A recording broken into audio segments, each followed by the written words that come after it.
Just hold 1 minute, and then we will be ready to go.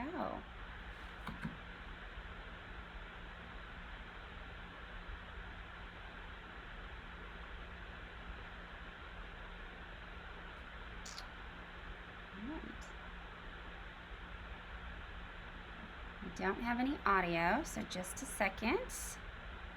There we go. Let's see if we have audio now. Oh, you know what? It's because I muted. There we go. We do have audio. All right. Well, good morning, everyone. Welcome to JCPS Digital Learning Live. I am glad to have you here today joining us. We have a very special day for you. We have an admin special for all of our JCPS admin, and I know that we are going to learn a bunch from each other today, and make sure that you are in the chat. And if you don't see that chat capability, because you can ask questions, and we will all be in there as well, so that if you have any questions, we can help answer that. But if you don't have that chat capability, just go into sign in on your YouTube account, and then you should be able to see it as well. And make sure that you also introduce yourself. Let us know what school you're from, and if you have any questions, like I said, we have a team back there. Okay, Dr. Coleman, are you ready? We're just gonna, yep, you're gonna, there you are. I'm ready. Good morning. I'm ready. Good morning. It's great to see everybody this morning. It is, it is. So if you, are you okay going ahead and sharing your screen? I am, okay. But I always appreciate a little help on this sort of thing, as you know. Absolutely, it's okay. We're gonna go up to the top right corner and click share screen. Yes, I did that, okay. But my screens are a little bit of a mess. Let's see. Let's try again. I try to model that it is okay to, be a little uncertain, and that it's good to be vulnerable as a leader and ask for help. It is. It's perfect. Now we see your screen, and you, if we're not a little uncomfortable, sometimes we are growing. We're not growing. So that captions at the bottom, if you'll hover over that menu that just popped up, there we go, and the drop down. I'm modeling growing. Okay. And we like to put it up at the top if possible, and then it's already on. You got it. There. All right. Okay. Now, are we ready? We are. Take it away.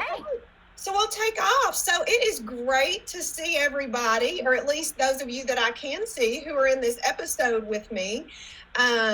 We are kicking off our digital learning channel for NTI 2.0 with a day full of sessions for principals and other building leaders. So assistant principals, counselors, academic instructional coaches, and we hope that we have lots of you with us. And remember that if you have to step away for meetings, we also are recording all the sessions. So really quickly, because I want to get to our special guests. So NTI 2.0, you should see some real differences already. I know assistant superintendents have shared the slides with you. And, one of the things we're going for is much greater consistency and alignment across the district. Our families told us in the spring that we did a great job with many things, and they were very complimentary.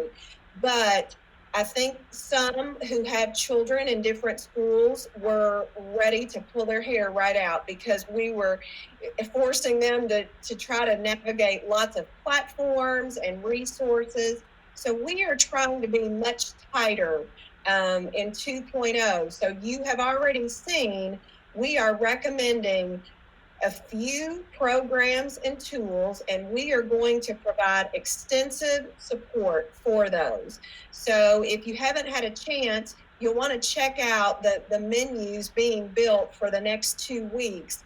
And for those 2 weeks, we are only focusing on the programs and resources we are recommending. We think this will help everyone. Also, so that you know, I'm getting ready to provide some additional ideas for supporting new teachers. I'm going to link those in the slides, and we'll be getting those to you. And as we have new things, I'll let your assistant soups and EAs know, and we will get that information to you. But I want now to turn it over. So we're in such a special time, and trying to get people excited about the new school year. Normally that's pretty easy. We're all, I think, excited about starting on we're in a special profession that almost lets us start all over every fall. And that's really a great thing. And this year we're challenged. And so I asked a couple people that I know, a couple schools that I know do an especially good job all the time with culture and taking great care of their staffs. And they have some really cool plans for how to do that even in this virtual time. So I'm going to turn it over first to two of my favorite people, Susan French and Mike Ice from El Paso. So tell us how you all are getting your folks excited about the new school year. Thank you, Dr. Coleman. I'm Principal Susan French Epps from Lincoln Elementary, and I'm so excited to be sharing with you all the things that we're doing to make this year not just as extraordinary, but extra special. And I couldn't do it without my sidekick, Mr. Ice. Wait, I'm a sidekick? When did I become a sidekick? This is ridiculous. I am not a sidekick. Well, Mr. Ice, every great hero has to have a sidekick. And so as we're thinking about how to create this excitement in these most unusual times, we are all about a theme here at Lincoln, and we are all about dressing up, having fun, loving your staff, laughing with your staff, but also making it meaningful. And by using that multifaceted approach, we know that we can create excitement and motivation, because teachers are everyday heroes, not just wearing caps, but we also, Mr. Ice. I got it. Wait, is there music? She always makes me put music on. Hold on. It's not going. Oh, there we go.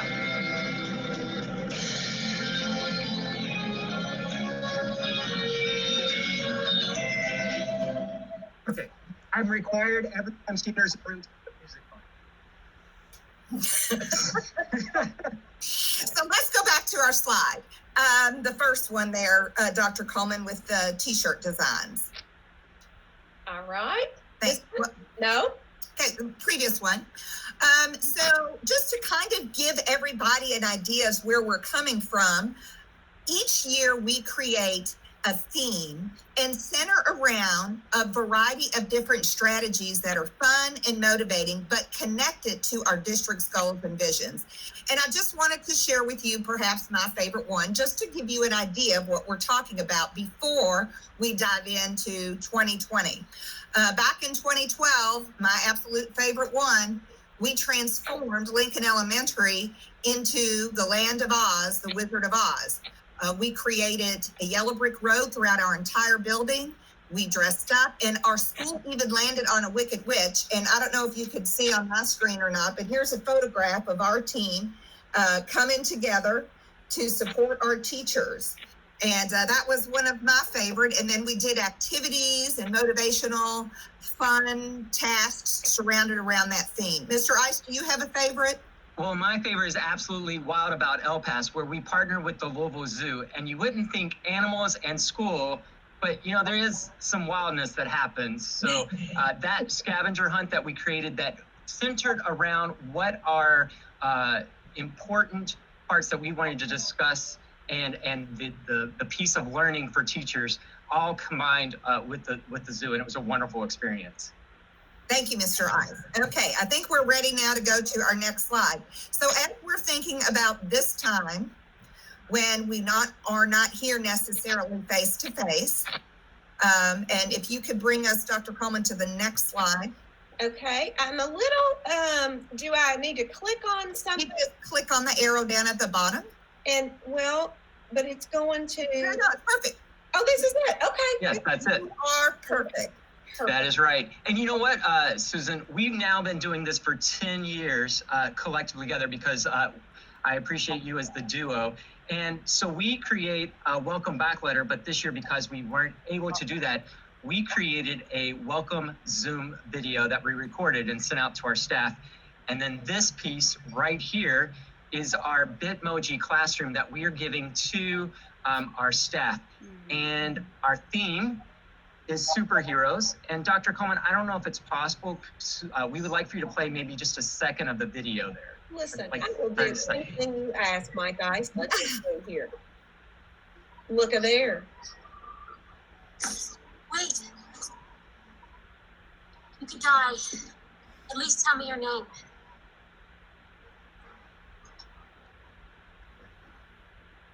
It's not who I am underneath, but what I do that defines me. Bruce?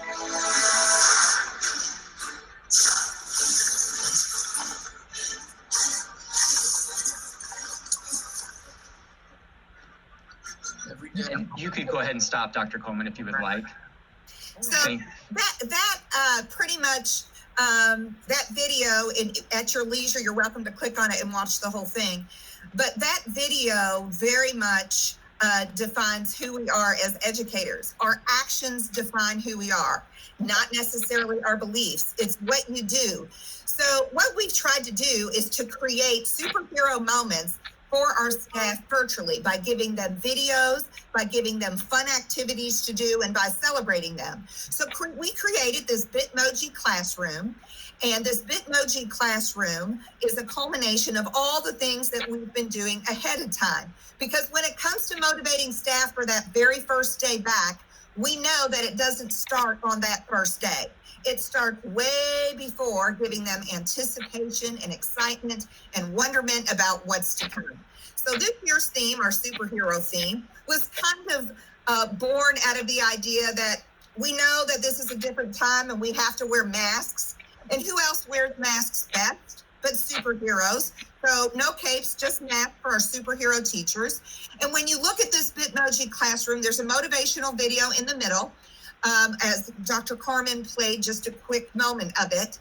And we have activities to do connected to the lessons learned from that video. Discussion boards, virtual classrooms where you can go and click on certain things connected to those motivational lessons that we learned from our superheroes. Mr. Ice, do you want to take us through some of the Bitmoji items here on the class?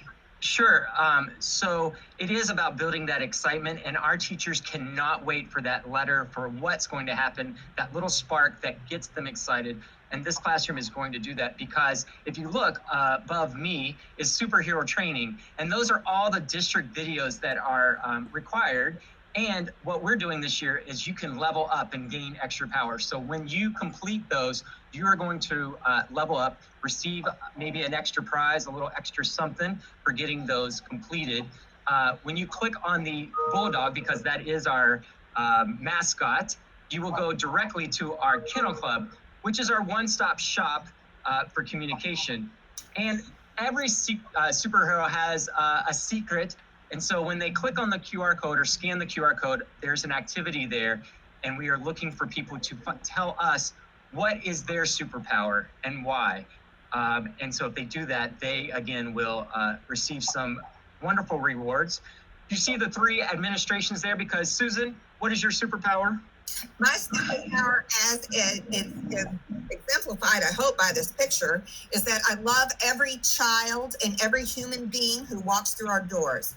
And it all starts with genuine care and love for them. So that's my superpower. And we have Miss Jones, our counselor, in the middle, because she is loving and caring and group hugging all the kids. And mine over there is the phone it's about technology and bringing communication to our, not only to our staff, but our families and our students. I believe, Dr. Coleman, that you could go to the next slide if you'd like. There we go. That's it. So it doesn't just stop on the first day of school. We collectively work throughout the course of the year to make sure that our theme goes the full 187 days of school. And we do that by, first, we don't like to call them faculty meetings. We never have. So they're revolved around our theme. This year, we're the League of Extraordinary Educators. And at every faculty meeting, there's an opportunity for a staff member to give a cape to another staff member. That cape is a way to show them that they have done something amazing, something extraordinary through the course of the week. So we're always looking out for each other, and they will get to wear that cape proudly to say that they are a super educator of the week. So the traveling cape is one way that we will continue to motivate our staff. Another way is our Fun Fridays are now Superhero Fridays. In our Superhero Fridays, we come together in a large staff Zoom meeting for 15 minutes every Friday from 4 to 4:15. You're welcome to join us. And the purpose of that is to share something that happened that week that you feel good about, that is positive, and that demonstrates your overall general awesomeness and superhero-ness. So over the course of your work week, every staff member needs to be on the lookout for something that's worthy of sharing of their superhero power. Because on Friday, they're going to be expected to share and celebrate together. And not only that, we play lots of games. We played Pictionary, 20 questions, and they always come with some fun prizes themselves that we get to mail out to our staff. From there, we have quarantine superlatives. This past time from March on, obviously we weren't together, and we do superlatives every year. This year we did quarantine ones. So we wanted to know, who do you think on staff would hoard the most toilet paper? Who would be the one that would have to have hand sanitizer in every room? Which one probably is just wearing their boxer shorts while on a Zoom meeting? Just fun ways to get them engaged and talking and to be a little silly. And just so you all know, I was the one that was voted the most likely to have a puppy appear on the Zoom meeting. That was me. So the next thing that we do is we want to make sure that we are continuing to celebrate our unique superpowers by recognizing individuals throughout the school year. So over the course of the summer, again, motivating staff is something that takes time and planning. It doesn't just happen. We create all of our birthday cards for the year, and we write our notes and sign the cards, and we put in $1 lottery scratch-off tickets. And then we organize them by month. So at the beginning of the month in August, we just mail out all the August cards. At the beginning of September, we mail out all the September cards so that our staff members get an individualized birthday cardie with their superhero power and a lottery ticket. Some teachers have won $1, $10. We even had one win $100. So it's just a fun way of saying you're special and we recognize you on your special day. So Susan and Mike, you all have so many awesome ideas. I'm gonna have, I hate to do this, but I'm gonna have to stop you there for right now because I want to switch over to Shalonda and Judith at Western Middle. But we understand. You all are, I just don't want us to run out of time. Sure. But you all certainly, I bet, would be willing to share if people want to contact you for more ideas. Absolutely. Okay. Lots and lots of ideas, and it makes your staff feel good and you feel good. So just contact us. You are the best. Dr. Coleman, I have to say one last thing, and that's to all of our educators out there, that no matter what, that you need to remember that Uncle Ben said to Spider-Man, with great power comes great responsibility. And that this year we have a lot of challenges, but you are the superhero to all of our students, and our children need you. So go out there and shine bright. Oh, I love it. Thank you, Susan and Mike. Great. So Shalonda Foster at Western Middle School for the Arts. I know you are doing awesome things too. So I'm going to go right here to your slide. Good morning, everyone. So I love all of the creativity that Susan and Mike do year after year at our sister school at Lincoln. They have some amazing things that they're doing for our staff. And so we're focusing on our culture building at the beginning of the year for our students. And I'm going to tell you, one of the things about being a building leader is you have to really assess yourself. And sometimes that means looking at your areas for growth. And one of the things about myself is I am horrible at planning events. Like, my daughter has the absolute worst birthday parties year after year.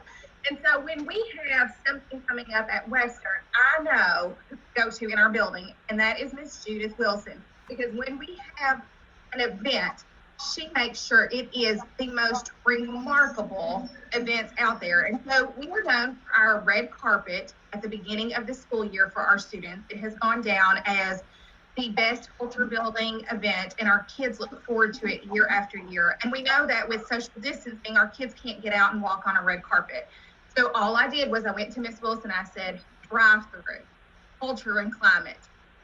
Take it and run with it. And she did just that. And so I have her here this morning, and she is going to share with you the Western Middle School for the Arts block party. Thank you so much, Principal Foster, and I'm so excited to be here with you all today. And as you can see from our very first slide, our introductory slide, one year where we did actually wrote out a physical red carpet. But as we progress through these next couple of slides, we're going to show how we're tweaking that for the new digital age, where we're having to follow the CDC guidelines. So if we go to the next slide, especially in middle schools, we have to take into the consideration that during this time, students are socially connected, their friends carry so much weight in their relationships, and they want to be connected. Also, we've got new sixth graders that are coming in that are new to middle school. They're leaving elementary school behind, and we've got about over 40 different elementary schools where we pull them together to make our incoming sixth grade class. We've got new staff members that are new to the building and getting them acclimated to the Western way. It's like, how do we address all that? How do we turn our challenges into connections? We also have the challenge of students that have been home for quite some time, and parents that have been home for quite some time, dealing with isolation and dealing with the new normal. So what we wanted to do, how we would begin to address that, because it can all be addressed in one activity or one event, was to have a block party.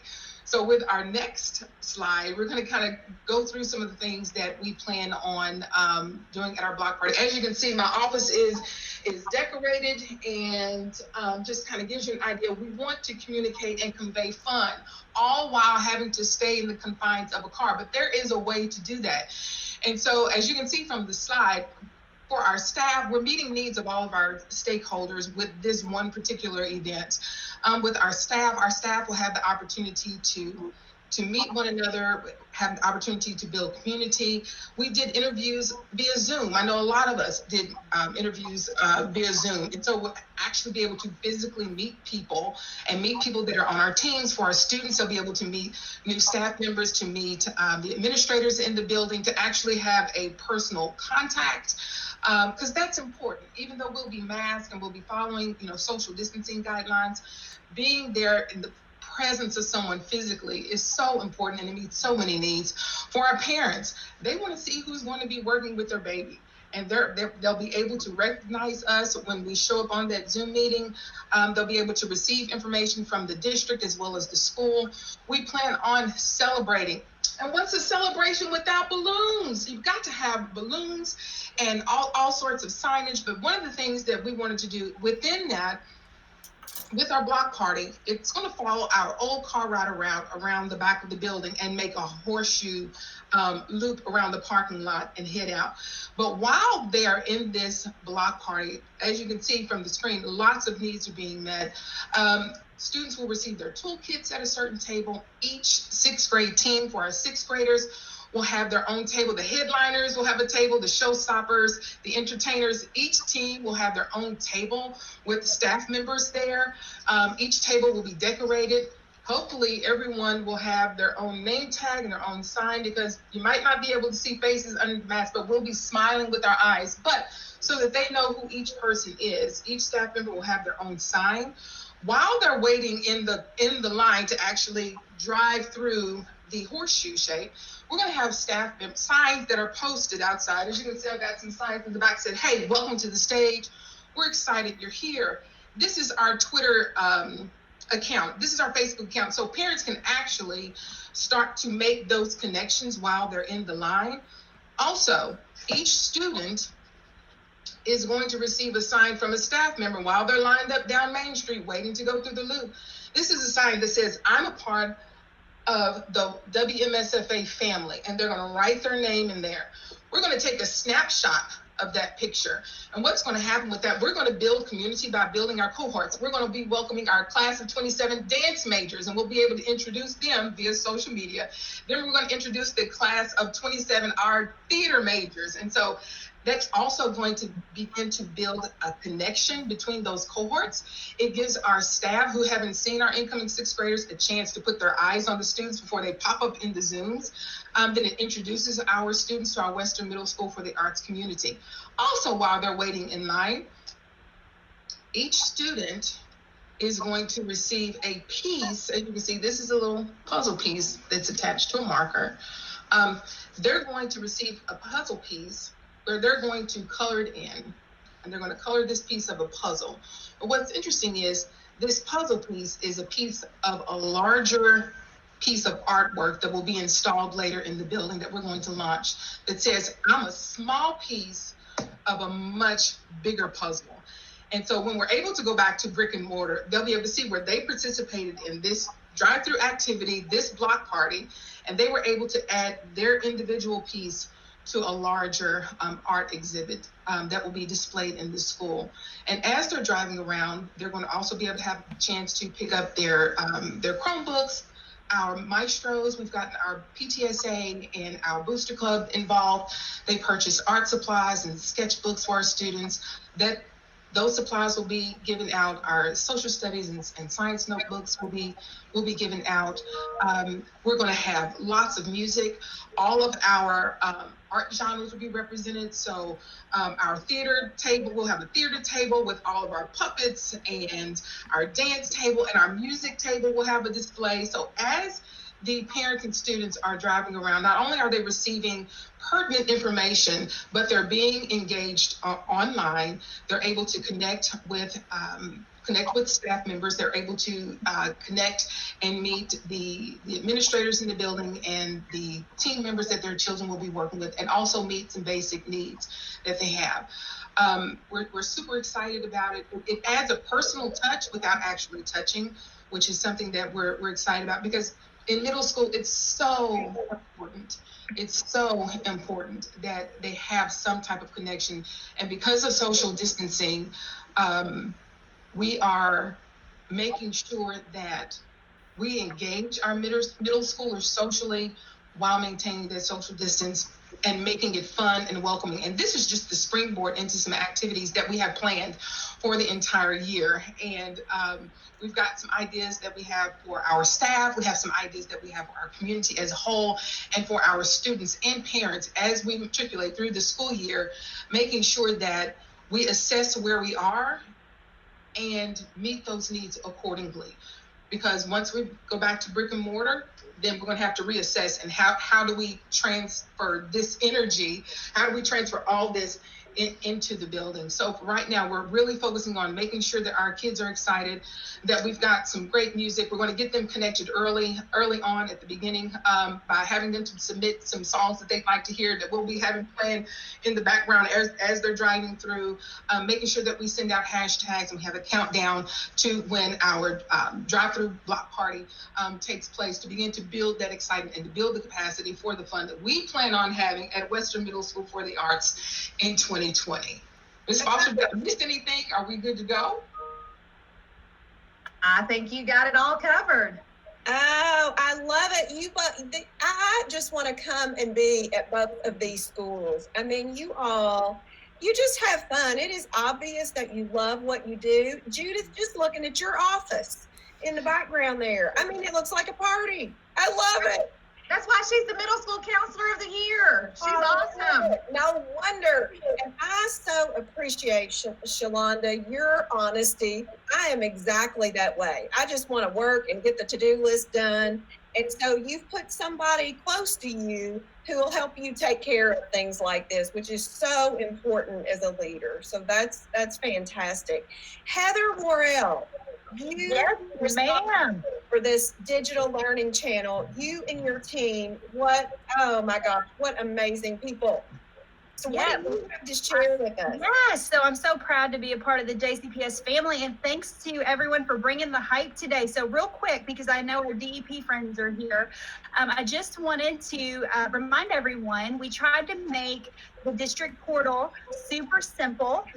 Again, this year, just like 1.0. So on the NTI 2.0 slides, you'll notice, just like before, you'll make a copy of the school portal page and add all your teachers' names, and teachers can link kind of their weekly instructional overview for parents, and that could be a doc. We've seen slides, we've seen some teachers use a Google site, so whatever, to give that overview each week to parents. Then once your school portal is ready to go, you will then add it to the district portal. So we try to keep it super simple and streamlined, just like before. One more thing, and Carmen, I don't know if you can click on the next slide. We wanted to show is that if you're having fun today, we want your teachers to have lots of fun too. Next week, we have an awesome schedule featuring so many talented educators in JCPS. And next week's schedule will take every recommendation we had in NTI 2.0, all of those core tools that we want to do really, really well. And we do a special session on each one. So you can either watch them live or you can watch them anytime with the power of pause on demand after the live session. That's all for me, Dr. Coleman, and go JCPS. All right. Thank you. Thank you. Thank you. Thank you. Thank you, Susan, Mike, Shalonda, Judith, and thanks, Elaine, for giving us a little help here, and of course, Heather. So I'm going to exit here, and I know we're ready for the next session. Absolutely. Thank you to every one of the principals that we got to hear from. And I know, like Dr. Coleman said and Heather said, that it's an exciting time for the students to join a new school or return to school, but yet they're going to feel that even though they may be from a distance. So up next, I want to go ahead and show you what our schedule is going to look like. We have racial equity issues and opportunities, and we have Shashay McCormick and Rachel Klein. Good morning, ladies. How are you? Good morning. Good morning. It's Shashay. Shashay, I am so sorry. Yes, Apologize. that's okay. I'm so sorry. Okay, so are you ladies okay with turning your camera on or sharing your screen? I'm here to help you with anything that you need. Elaine, hey, I'm going to share my screen with the presentation, and Shashay will lead us in. Oh, yay. Okay, awesome. All right. Okay. I'm not for sure. I thought Dr. Marshall was going to be on here. Yeah. I don't know if he's going to be on here or not. I'm not sure either. Told that he was. While you're in there, real quick, I'm going to let you guys know, if you will introduce yourself, if you're just joining us on the chat, just introduce yourself. Let us know what school you are with, as well as have put any questions that you have for our panelists, and we're ready for you, Rachel. Okay. Shashay, if you're willing to introduce just a bit of where we are today, why we are at this point, why it's so necessary for us to be gathering. Okay, good morning, everyone. My name is Shashay McCormack. I am a district resource teacher in DEP for Zone 2 schools. And I was asked to come here and speak a little bit regarding the R tool. First, I would like to say that this is not a quick fix. This is not something, I know oftentimes teachers want something real quick to fix the issues, but I think this tool is really a moment of being able to reflect on how you have created lessons and how to move forward with creating lessons differently than you have. So there is definitely a lot of identity work that needs to take place as we are looking into and spending time with the R tool. So we're going to move forward because we only have a few minutes, and I want to make sure that those who may have questions can ask questions. All right. Moving forward, I will share the R tool, but I think it would be wise for me to share the NTI version of that. So maybe before we jump into that, Shashray, we want to talk about maybe what the R tool does for audience, for PLC users or for AICs who are supporting this kind of work, or just that collectively as a staff, there's an awareness of what it is, that it exists. And really, in some ways, it can pair nicely with the EMPT for our principals in the audience today. So we are hoping that it is a tool that does a lot of the things that you do see on the screen. Ultimately, we want to constantly be examining curriculum with a very critical lens, not just as adults, but allowing our students to do the exact same thing. They're not empty. They come to us with so much. And so when we allow them to grapple with the real world in our classrooms, and we allow them to develop the critical thinking skills that they need today, tomorrow, and in the future, then we want to be able to ground that work for our PLCs and our planning groups.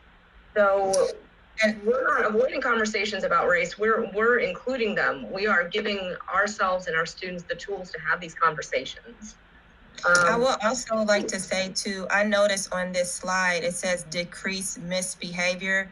I would even challenge even just using that. I did not create this slide, but I'm not for sure if that's something that I would have added there. And improve achievement. I think that we really need to look at what achievement looks like. Because oftentimes the achievement that is spoken of is from a very Eurocentric lens. So this is not going to be a feel-good moment, but this is a moment where we're really going to have to do a lot of grappling and a lot of reflecting regarding what we are doing with our lessons. And I strongly suggest that you maybe even take a lesson that you have used before and look at it and kind of go through using this R tool to see if you have been complicit in some of the Eurocentricity of what the curriculum is. And I think you make such an important point about the usefulness of this tool. It can be used to, I won't say retrofit a lesson, but you can take an existing lesson and walk it through the various components of the R tool, which we'll display here in a moment, and ask, what has this contributed to in the past? Has this actually served every student in my room, or has it left some folks out? Has it continued to allow certain stereotypes and beliefs to exist? So I think to that third bullet point, absolutely, what is misbehavior? Why? I mean, that's absolutely in the eye of the beholder. And if we're not going to check the lens through which we see our world, then we are heading down a very slippery slope. So continuing with what the R tool is intended to do, of course, we're looking to improve achievement for all of our students, but particularly those Black and Brown students who have probably felt very left out of the current curriculum and instructional choices that are being made. We hope that more and more of our Black and Brown students see that there's a path that might include them in the future as being an educator and being somebody who does challenge curriculum and who does act as a beacon of light for so many who haven't had the light shown on them. And then, of course, no matter the demographics of our classroom, we want to consistently and frequently enlighten all the students in our classroom, but we want people who are white to recognize that there is worlds and worlds of unlearning and relearning that needs to occur. Josh, I'm going to let you continue as I pull open that link. I'm sorry? I'm going to pull open the R2 one-pager Okay. As it relates to NTI so that the crowd can see it. Elaine, you might let me know if this isn't being displayed. Can we see it? I can see it perfectly. Okay, thank you. You're welcome. All right. So Joshua, we developed this in the spring. Can you walk participants, audience members through content integration, how you might use this truncated version of the R tool? So again, this is the work that a lot of people need to do individually, because if you don't do any type of identity work heading into using these art tools, then it's really not going to be beneficial, because again, this is not a checkbox really. Even though you're looking here and you see the yes or no, when I say checkbox, I'm talking about the use of the R tool is not something that you like, okay, I need to get through this and get this done. This is really a good time to do a lot of reflection. So when we're looking at content integration as the first part of it, what kind of books are you using? We know that when we first started in this position, there were many schools that did not have books that were reflective of their students. And are you going to allow students to have time to look at others' experiences as well as their own? I mean, we are right now, Louisville, Kentucky is the epicenter for social justice as we think about the murder of Breonna Taylor. Are you going to be able to allow students to have those conversations in their classroom? Because guess what? They're going to be ready to come with that. And also, and whether it's, virtually or rather if it's in the classroom. So there have been a lot of books and materials and resources that teachers have used that have this kind of colorblind approach to having the conversations about things like social justice or race. But teachers have to be willing to make sure that they have examples of books that are reflective of their students in the classroom. Absolutely. So while this does appear yes, no, it's not checking something out of compliance. It's really digging deeper and making sure that you are finding ways to do exactly what the question is asking. And again, in the larger version of the ARE tool, it has multiple ways to look at content integration and how to begin doing that in part of our planning process. So for principals in the audience, as you're looking to, consider what you might put in your EMPT, content integration is a place where, if you are using this R tool, then consider the shifts that your staff is taking to start doing this. Begin asking the questions, what are you doing, staff, to do this? Please make sure I'm aware of that so that we can highlight that in our EMPT, our Equity Monitoring Progress tool. So then looking down at the next section, we have knowledge construction. And it asks, are you helping students understand bias through inquiry? So we need to establish foundational understandings of terms like bias, like racism, microaggressions, Black Lives Matter. We are constantly asking our students to examine the world around them and help them to build context around their own experiences, their own viewpoints, their own racial identities, their own cultural input that they receive from the world daily. And we're giving them the opportunity in our classrooms to build their knowledge as it relates to the very world that surrounds them. So moving students past worksheets and depth of knowledge 1 and 2 questions and really giving them opportunities to, like Shashray said, grapple, to talk, to have discourse, to have effective and respectful pushback of each other so that more and more truth and understanding in history is revealed and dug up and analyzed and reanalyzed before students come to a singular conclusion about anything. So again, when we consider how principals, you might look at knowledge construction within the R tool as a way to document what's going on in your building regarding the EMPT.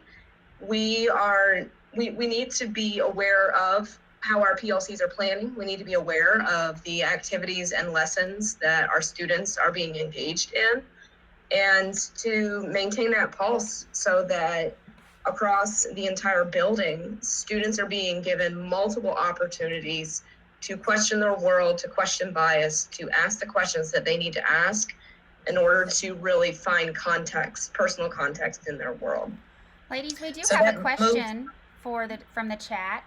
Thank you. We have Stacy Rowan. She says, what systems will we put into place to ensure that these things are happening in all schools? That is absolutely a leadership question.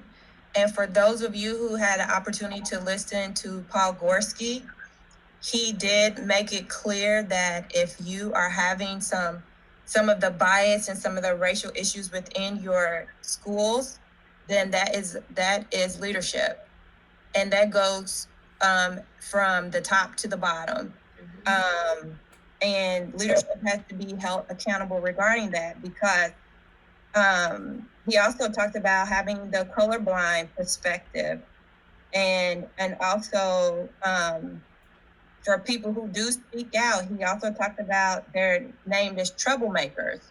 But just like the late John Lewis said, we just have to be good trouble. Thank you so much for answering that question. And again, anybody has a question, make sure that you put that in the chat for us. And thank you, Elaine, for calling that to our attention. Shashri, would you like to move into prejudice elimination, please? I would love to. So as we talk about prejudice eliminations, this is a good conversation to have, because prior, where we took these ideas in the art tool were from a equity framework. And originally the equity framework said prejudice reduction, but we decided to change the term to elimination because that's what we want to do.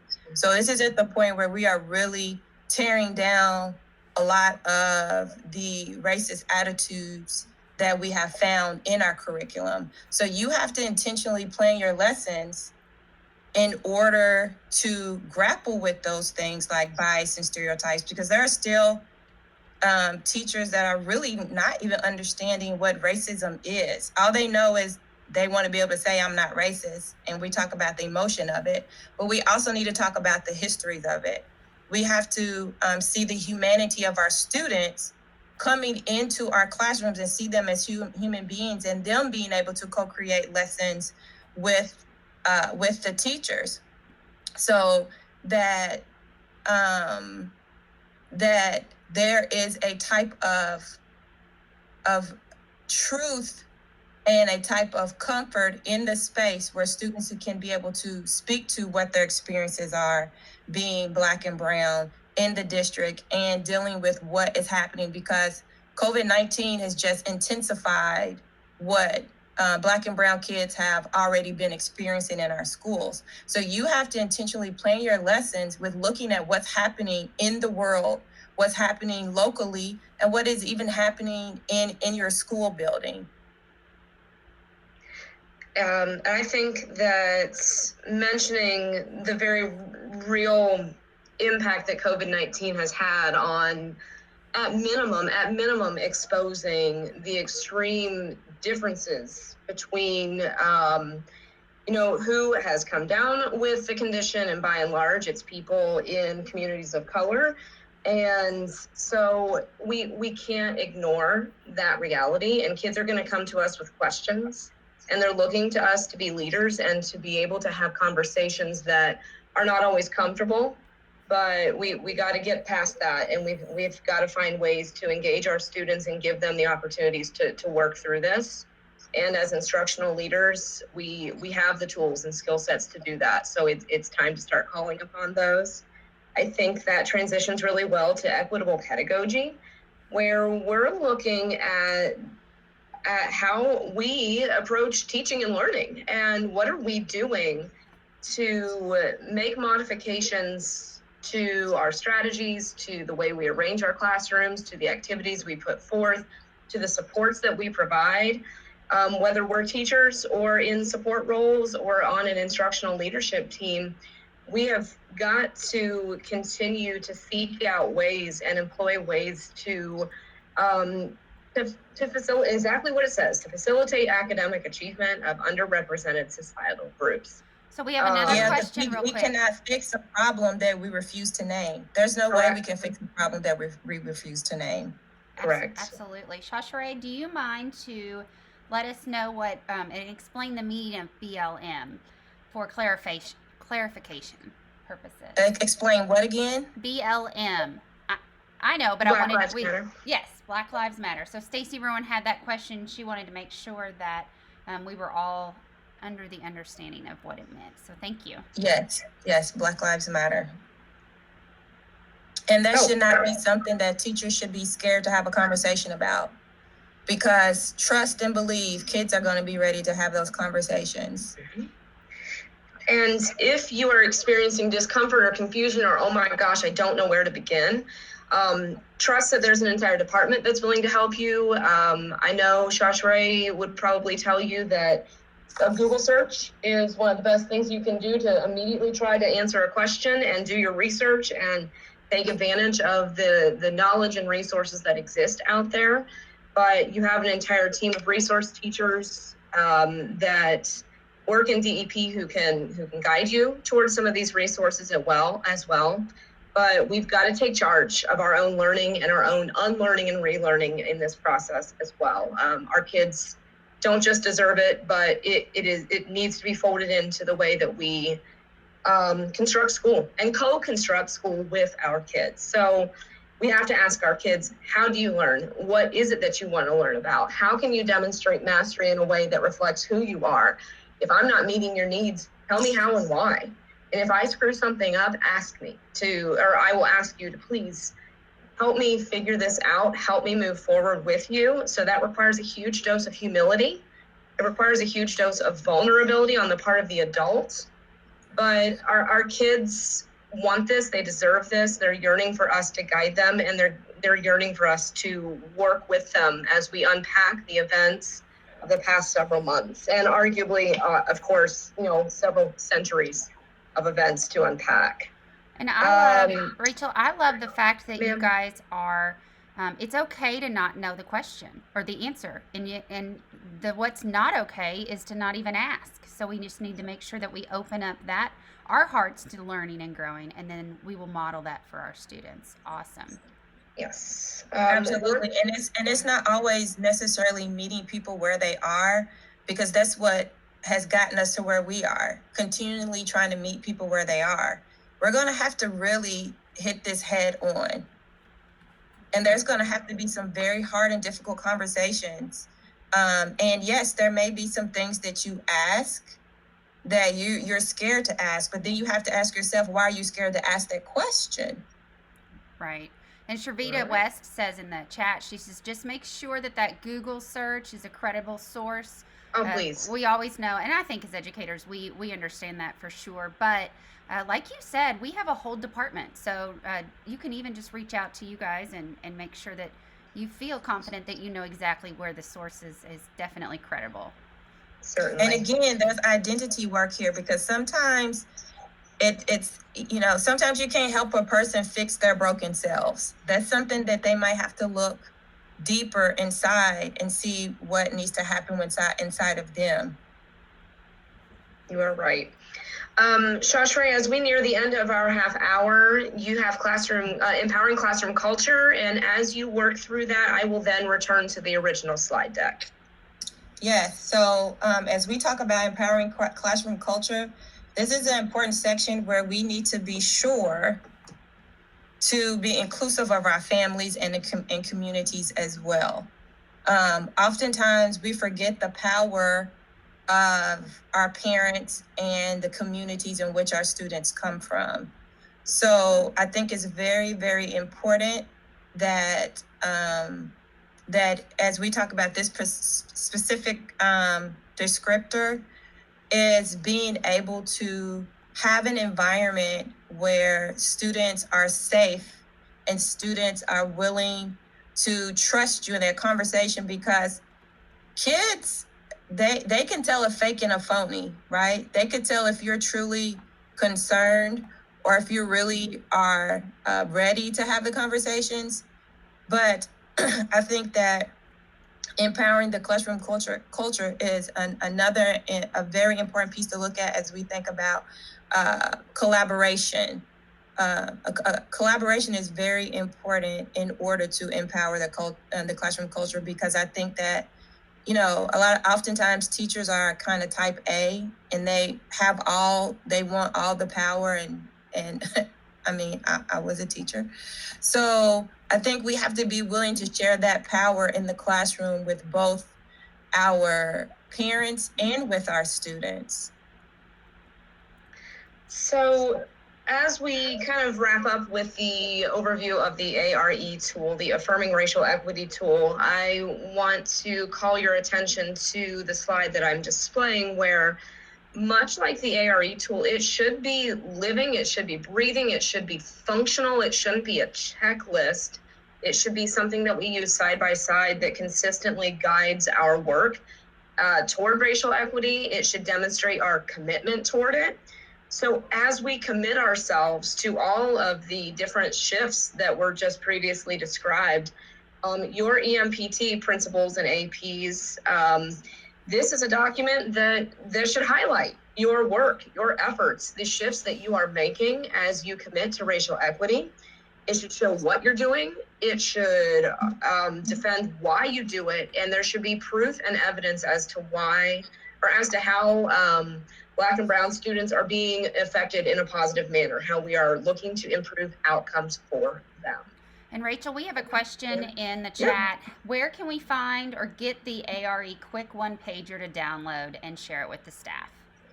That I will double check that it is on the DEP page, but that is something that I don't know if it would be beneficial to resend that out to area superintendents to get to their zones, or maybe we can get that to AICs.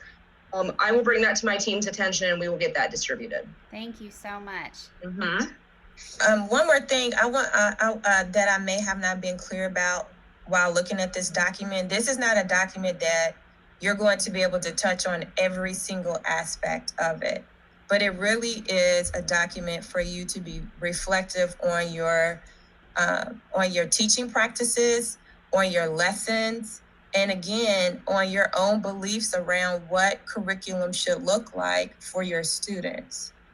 So even though the document may look and seem overwhelming because there are a lot of parts and descriptors to it, but it is really a way for you to begin to think differently about how you plan your lessons and what are in the lessons. Because we all have plenty of research. The research tells us this and the research tells us that, but this is the moment for us to really take some actionable steps on making sure that we are connecting with our students. You are right. We've got to constantly consider them and make our decisions from those considerations. We've got to start with the kids. And Shashray will continue to tell you that there has to be a lot of introspection and personal reflection and growth. I think my last note here is that we have to engage in parallel processes. I think that is a Paul Gorskiism as well, where you got to do a lot of me work, a lot of personal work, but you can't forget that there's got to be some larger work that's going on as well, where you're engaging with your staff and your PLCs, and arguably, you know, at the district level, we've got to work on ourselves as much as we're working on larger systems to make improvements in the here and now. It has to be, we are long overdue. So these shifts need to be occurring ASAP.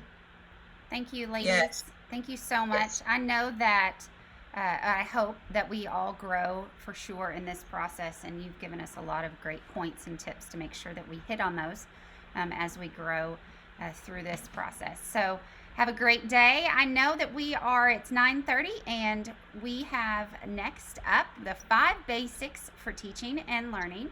And Dr. Coleman's back with us, and Susan Price and Suzanne Kramer. Good morning, ladies. How are you? Good morning. Good morning again. Good morning. Awesome. How could we not be fired up after that first session? I'm like, let's do this. Absolutely. Yeah, we've had a great morning so far, and we're so excited that everybody's here with us. I think we had about 200 viewers, is that right? Earlier, so we're rolling. Absolutely, we do. And if you want to know right now, we actually have 222. So I'm glad. Woo! Look at all those awesome JCPS people out there. We love it. So in this session, and should I share my screen or Susan is going to? Excellent. Suzanne's a great driver. That's Suzanne's nice way of saying, bless their hearts. Let me give them a little help. Modeling leader vulnerability. That's right. Always thinking about others. That's what I think. All right. That's okay. Yep. And Suzanne, if you don't mind to go ahead and turn on those closed captioning at the bottom, you rate awesome. And then just that little window that says hide after you're done with that. Good. There we go. Yep. And then see the little window that's up there. It says stop sharing. Just click hide. So that there you go. Perfect. All right. So we're going to talk this morning about 5 really basic parts of teaching and learning that every school should have in place. Every school. So I'm going to, all right, here we go. And I want those of you that are watching now and those who are going to be watching later, I want you to think about, do we have a really solid grasp on each of these 5 tools in our school? And if you don't, then, and we're glad to help you, we need to take a really deep dive into each one of these. These are really the foundation for teaching and learning. So quickly, 1, the curriculum and instructional frameworks. 2, standards deconstruction and unit planning. And we've done some revising, and we have a very clean protocol that is linked to the teacher backpack that will take you through this process in a way that really leads you to the kinds of outcomes we want in the lessons that we plan for our students. The assessment landscape is something that I don't think we've spent enough time on. Really, really important. We're going to talk more about each one of these as we go. The assignment review protocol we introduced last year, and I know your assistant superintendents and EAs introduced that to you. We're going to be doing a lot more work with that this year. It's a really important tool. And then the quality work protocol. So when teachers are planning together in those collaborative team PLCs, these are the tools that they should be looking at and using. There are others that should be there as well that are connected to these. So for example, the R tool is connected in here several times, in fact. These are just like the skeleton, really, for teaching and learning. Very, very basic. All right. Let's go to the next slide. So here's some questions to think about. If you were to ask, or if I were to ask your teachers these questions, how would they answer? So 1 is, how do you decide what to teach and how to teach it? 2 is, how do you deconstruct standards as well as combine standards to create units of study? And that's an important one. We do a lot of deconstructing, I think, but overall, and not just JCPS, but everywhere, we haven't spent as much time on combining those standards to plan really carefully, careful units of study. Sometimes, not all the time. It needs more attention. 3rd, what would your teacher say if someone asked, Where can you find information about different types of assessments, their purposes and examples, and assessments aligned to standards ready to use? Where do you find those? Where can you find that information? Or how do you know the tasks you create for students are on grade level and aligned with standards? What would your teachers say to that one? 5, how do you know what the products you ask students to create, how do you know that those products are the quality that they need to be? What would your teachers say to that? How do you know that what you're asking students to do is the quality that it needs to be? And then finally, where can you find all of the resources that should be the answers to these questions? What would your teachers say? So I'm just going to leave that right there for right now. And I'm going to turn it over to Susan and Suzanne, and then we're going to come back to these questions later on. Oh, you're muted, Susan. Sorry. Good morning. In the last couple of years, we've spent time with the new Kentucky Academic Standards, with our standards rollout teams in our schools. And so we know that you guys are already hard at work with all of that. So really, we begin our work in CDLI with the standards. And so we're really excited this morning to show you some new designs in our curriculum frameworks that where we have just really put into place the standards and how those standards come to life for our JCPS students. So Suzanne is going to tell you a little bit more about our frameworks and the new design elements in our frameworks. Suzanne? So on your screen here, you'll see our purpose statement for the curriculum frameworks across disciplines. And so I think really importantly, as Susan said, they begin with the standards, and they're all student-centered, learner-centered, fostering racial equity, aligning to our backpack of success skills, and leverage deeper learning that's connected to our local context, to our community. And so in all of our frameworks, social studies, science, math, the arts, world languages, across disciplines, you'll see that these design principles are present, namely equity, cohesion, flexibility, quality, and deeper learning. And all of these can be found in the teacher backpack by grade level.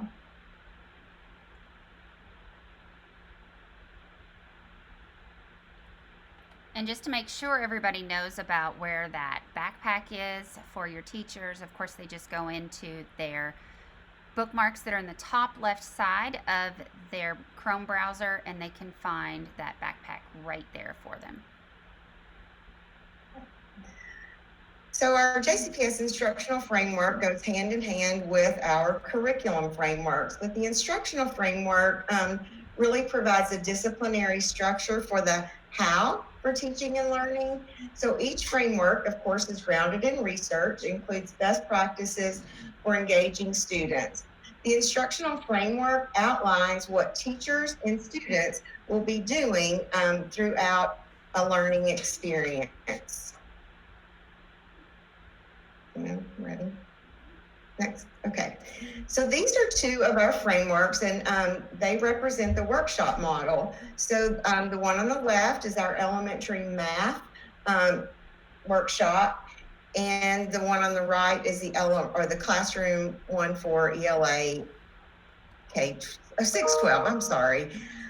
In the next coming weeks, especially next week, we are going to be providing professional learning on how to really execute the elements of the workshop in a virtual environment, because we know that structure is so important to the teaching and learning process. So be sure you tune in on Monday, where Joe McKim, Maddie Shepard, and Suzanne will be really laying out the foundation for the workshop model in the virtual environment.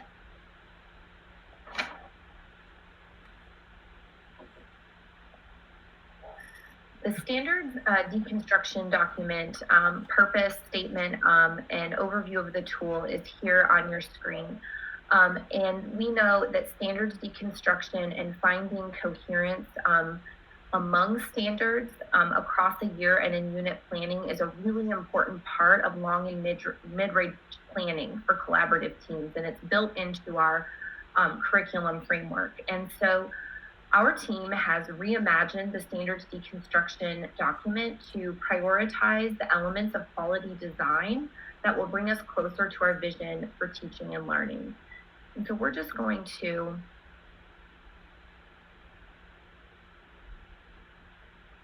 kind of quickly give an overview of the shifts that you'll see in this document. And so, for example, it used to be that we did standards deconstruction at the very beginning of the school year. We would identify essential standards and deconstruct those standards, and then just plan throughout the year without maybe coming back to that document. And so the effect of that was that we were maybe just teaching the skills in isolation rather than seeing how those skills and standards come together in coherent performances. And so what we've done here is you'll see many similarities between the previous document and this document, but this is done at the unit level, the mid-range planning level. In each section, there are specific instructions for teachers and collaborative teams on how to conceptualize their responses in each portion. We lead with the standards always, and we are ensuring that we're bundling those standards together rather than teaching them in isolation. Of course, in math, there may be some units that are single standard. And so our math folks and the rest of our CDLI disciplinary leads are going to have examples and professional learning around the use of this document specific to each discipline.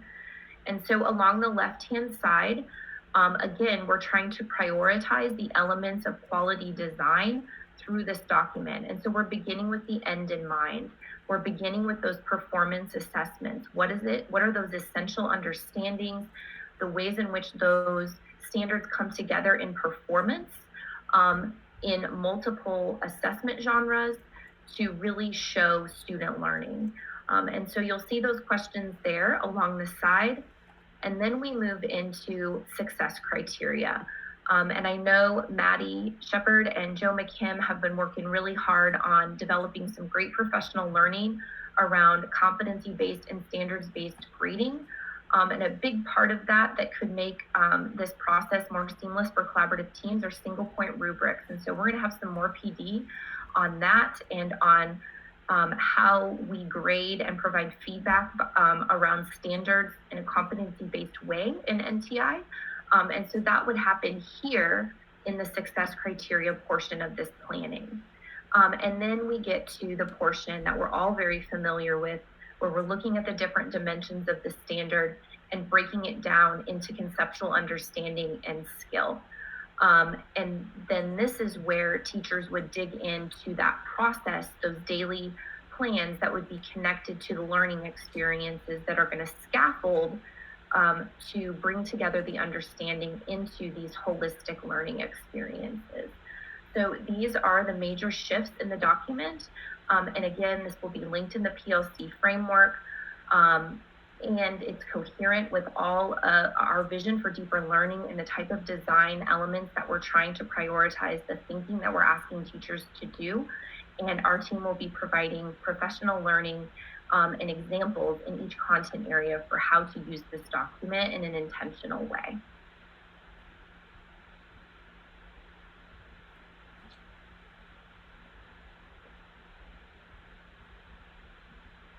Okay, so our assessment landscape page, which is linked in the teacher backpack, is really a bit under construction, but it will be ready for teachers when they are back on Monday. But this is a page that identifies and defines the various types of assessments. So building leaders, collaborative teams, and teachers can use this assessment landscape page for the triangulation of data when you are making those instructional decisions. So again, the assessment landscape page is linked in the teacher backpack. You will see that there will be our universal screener, which we know is MAP. You know, I'm the MAP lady. And then there's formative assessments, summative assessments, demonstrations of learning. So those define the how and the why. And in our curriculum frameworks is actually where you can go to find examples of assessments. So Dr. Coleman, I'm really trying not to give the answers to the questions at the end, but Suzanne is now going to share with you the assessment design in one of our Unit 0 in ELA Middle School. Suzanne? So this is just an example of the task structure that we've included in the design of our curriculum frameworks. We offer several formative performance tasks and summative performance tasks that then connect to transfer tasks, or for example, in social studies, taking informed action. And so this is just an example of how collaborative teams might, after doing their standards deconstruction, bundling the standards together, and pulling text together into a coherent plan for students. This is an example of how we might structure formative, summative, and transfer tasks. And these are all in the frameworks, and collaborative teams can modify these, use them as examples of rigor. And so this is the one from Module 0, which is laying the groundwork for the year in ELA. And so you'll see this formative task over here, which is bundling together both receptive and expressive knowledge standards. So we have our reading and our composition with a single text. And then you'll see that then with our summative task, and of course you would have formative assessments all along the way.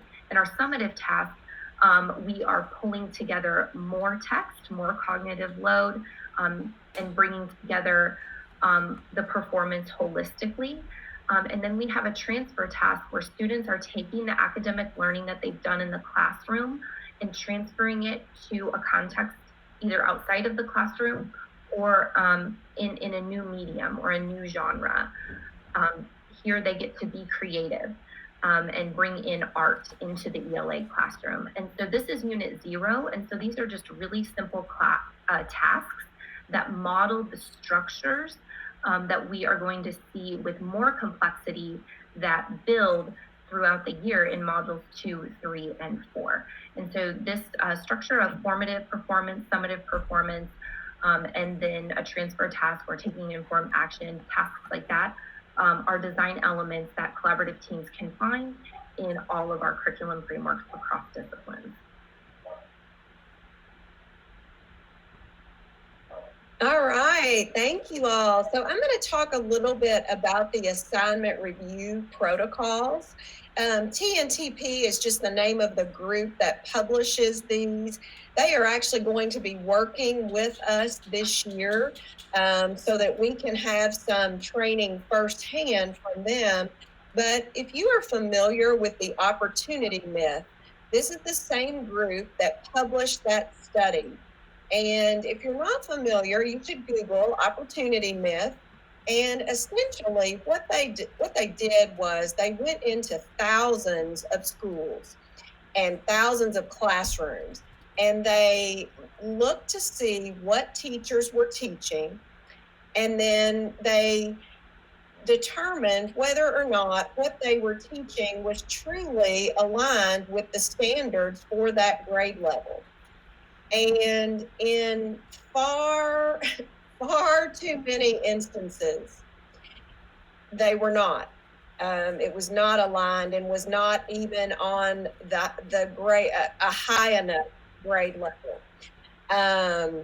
And so we know that all students have to be exposed to grade level standards. That doesn't mean we don't personalize and modify to get them there. We have to scaffold, we know that, but they have to be exposed or they will certainly never get there.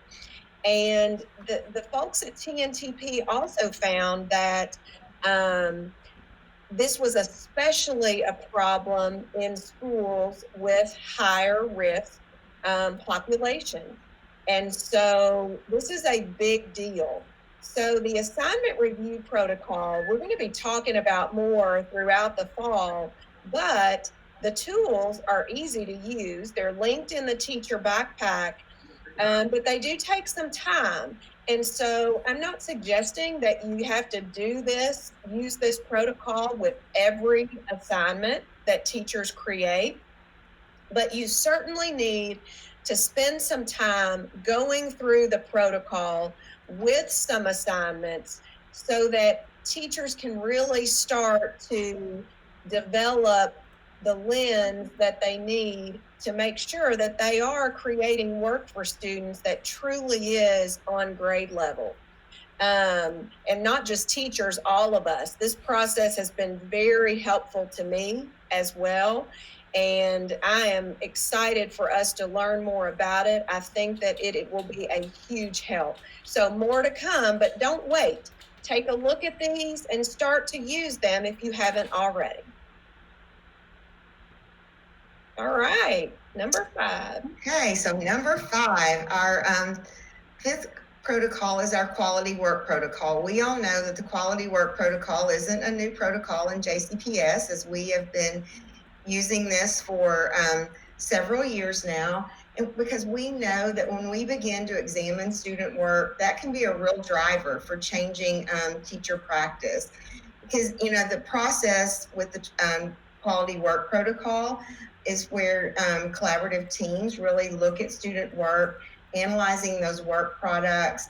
And in the quality work protocol, there's also quality indicators so that teachers can look at the student work against the quality indicators to maybe see where are there some maybe misconceptions. Is this really aligned to grade level? You know, what is it that we can really do to ensure that the quality of the student work is exactly what we want it to be? Because I think sometimes we, you know, accept that, oh, well, maybe this is just the best. But the quality work protocol really challenges us to take a look at what is quality grade level work. It's a simple process that teachers and teams can go through. But, you know, it's really to ensure that, hey, you know, here's the instruction, here are the assignments, and then now here's the product. So let's really take a look at the student products and see, okay, is this quality? What, if it isn't, what can we do to, you know, improve it?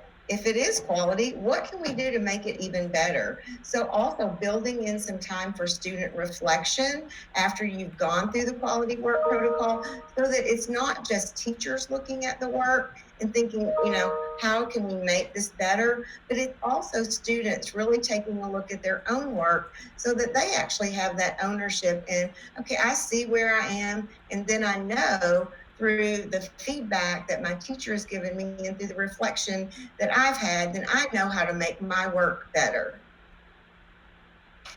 And you can find the quality work protocol in the teacher backpack. So I think right now, Elaine has posted the link to the teacher backpack in the chat. And if you don't have that bookmark, do it as fast as you can.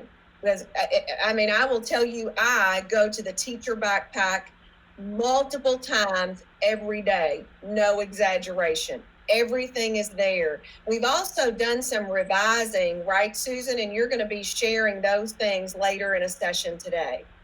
Awesome.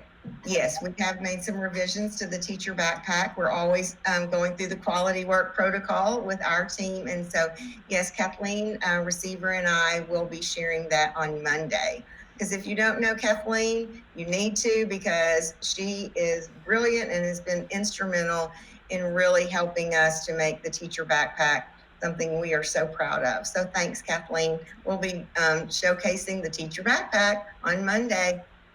And Dr. Coleman and Susan, I want to make sure that everyone knows as well, all of our students have a quick bookmark right up to the left of their Chrome browser, and it is actually titled JCPS Quick Links. And once you click on that, you'll be able to see the backpack link, and your students will be able to with Clever as well. And the digital learning channel is bookmarked too. So awesome.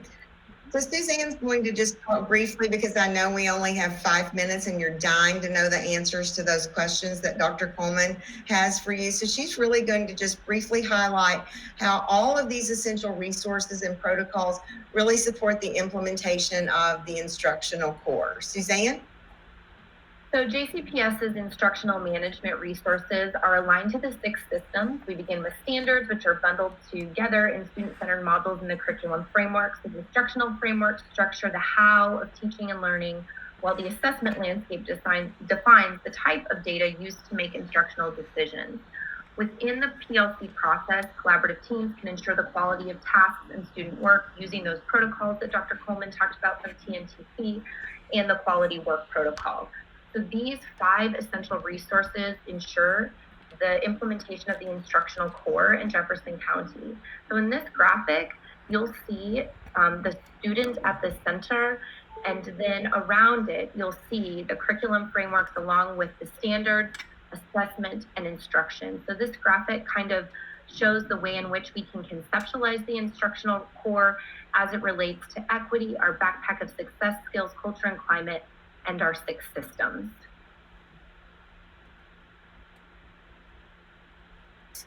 All right, so quickly, principals and AICs and assistant principals, I want you to put this to the test, all right? So if someone asks your teachers, how do you decide what to teach and how to teach it?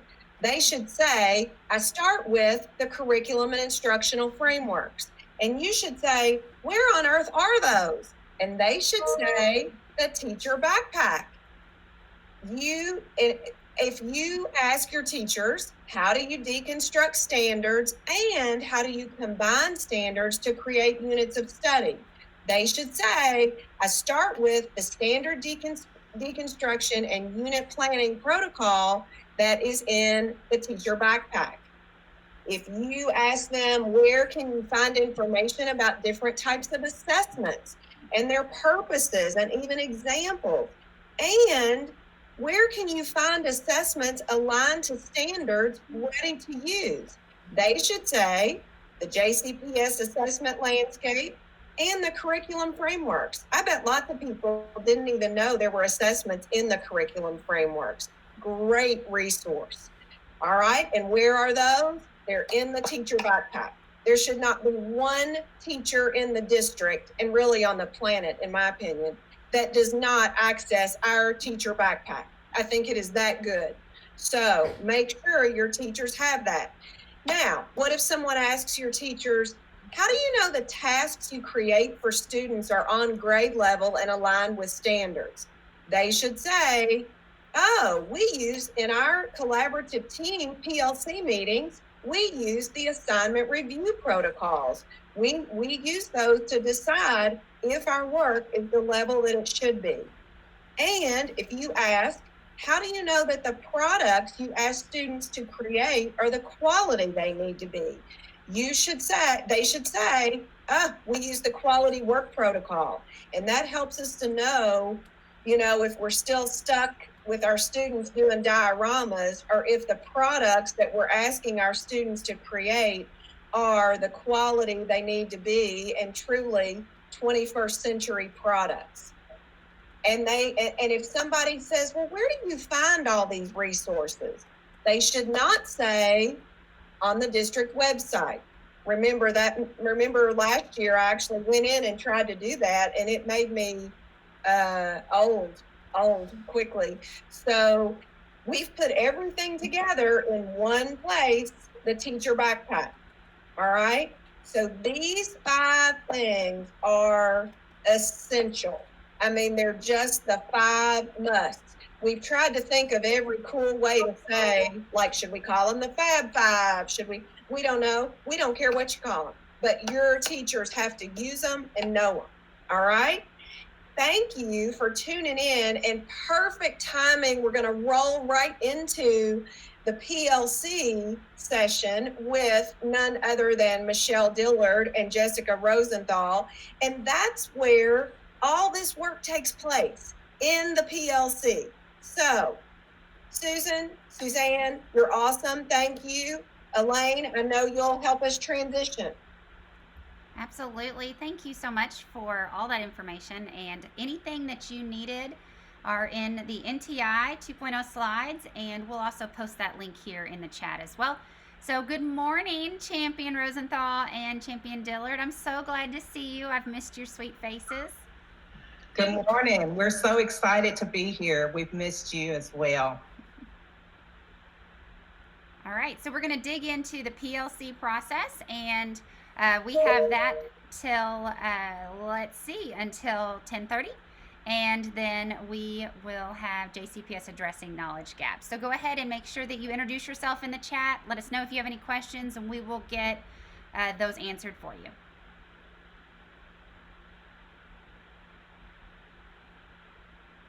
All right, are we ready? Absolutely. If you need help with sharing your screen, let me know.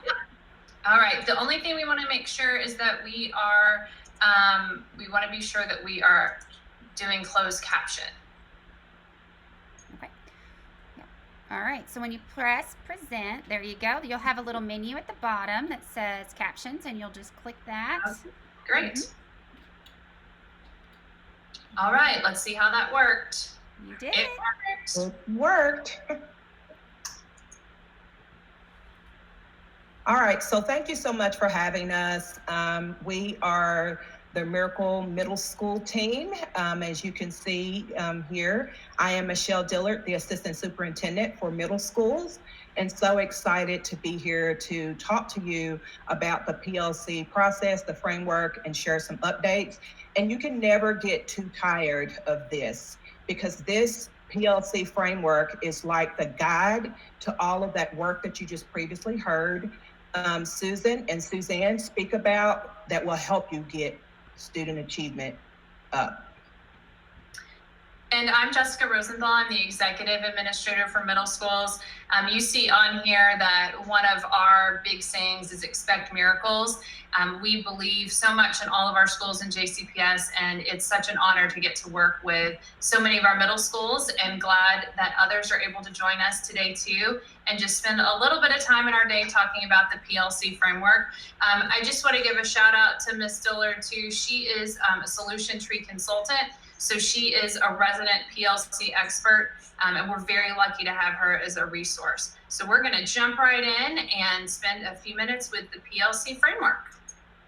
So how do you find it? This is a perfect lead in from what we just heard Dr. Coleman saying there at the end.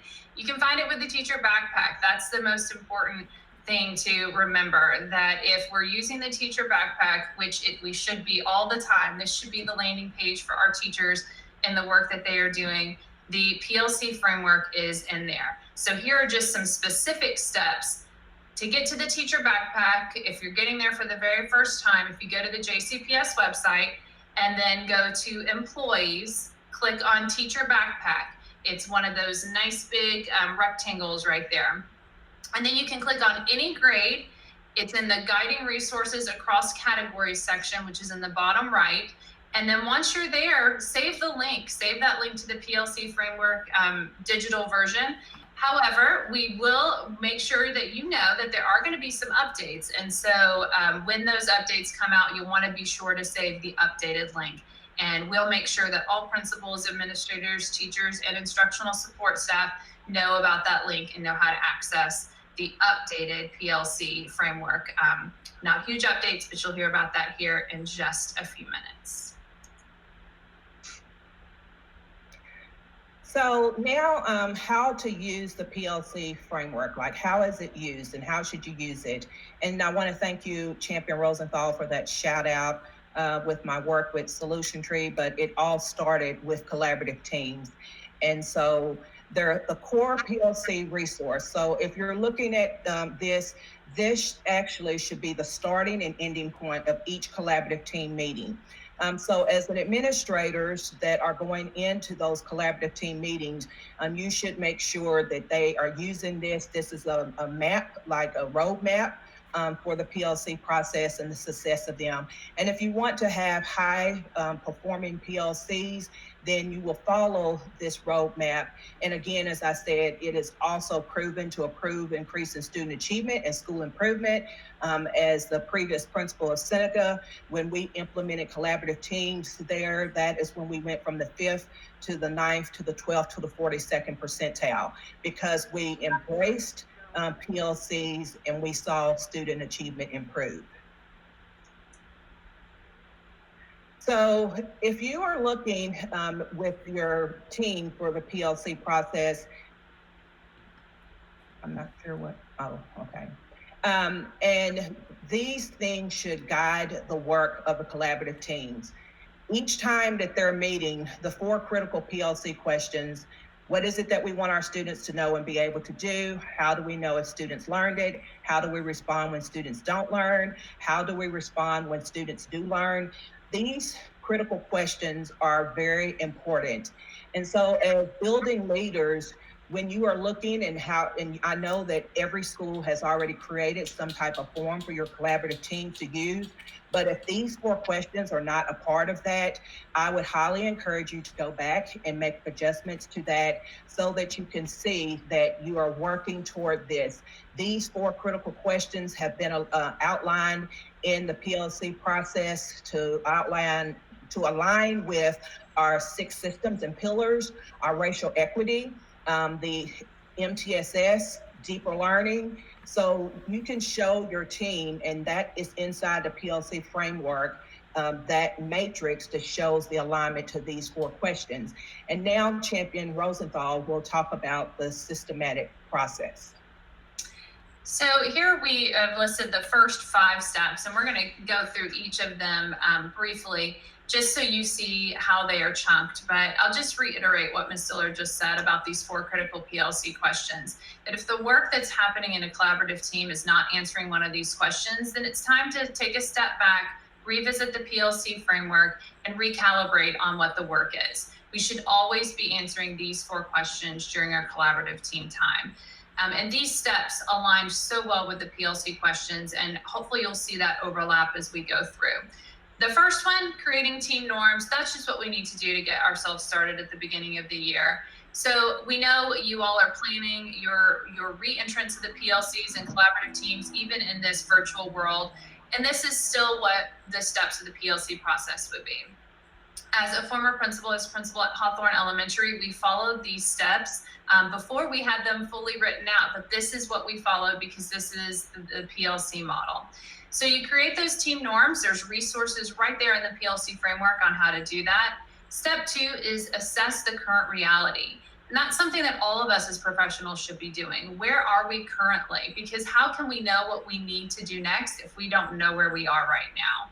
We use that key data to do number 3, which is to set long-term SMART goals. There's lots of great resources out there on how to write an appropriate SMART goal that's both measurable and attainable, realistic, timely, and specific. So we want to make sure that we are modeling that as administrators for our staff so that they are able to write really effective SMART goals that we can revisit all year long so we can see our progress being made.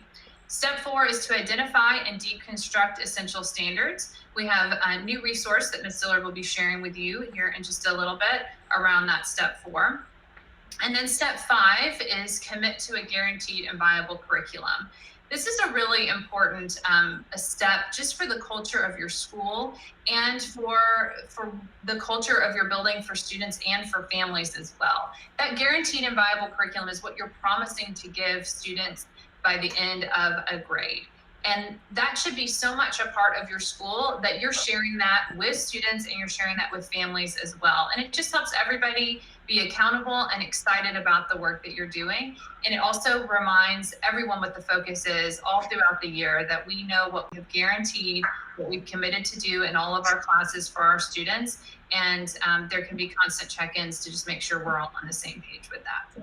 And Champion Rosenthal, I just want to add one thing to that. And you mentioned that about the virtual environment. And this is really a great time for our schools to make sure that our families, that the parents know that we are guaranteeing a viable curriculum for them. So I just wanted to reiterate that. And thank you so much for mentioning that. Great point. So then we get into steps 6 through 10, and this is the cycle that our collaborative teams will be following all year long. So those first steps, those steps 1 through 5, are really just to get things in the right place so that we have all that background work done so that we can do this meaningful work of this cycle. So step 6 is to set a short-term SMART goal. So that's based on that long-term SMART goal. And we've talked about this with our principal champions quite a bit, that there's such value in having these goals, because if you don't have a goal, you don't have something to look back on and then celebrate success.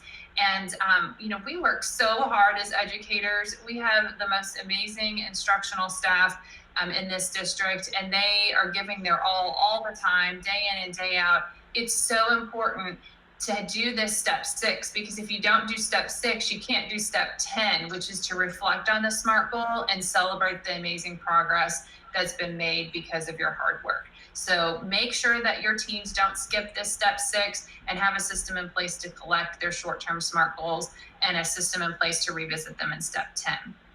So after you have that short-term SMART goal, it's step 7, collaboratively plan for teaching.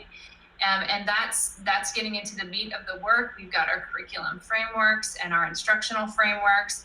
And step 8 is create the common formative assessment. So you know what you want students to learn, you know what your goal is, you've planned, and then you have that common formative assessment so that you then give the common formative assessment, you get back that student data, and then now we're at step 9 where you plan for intervention and enrichment.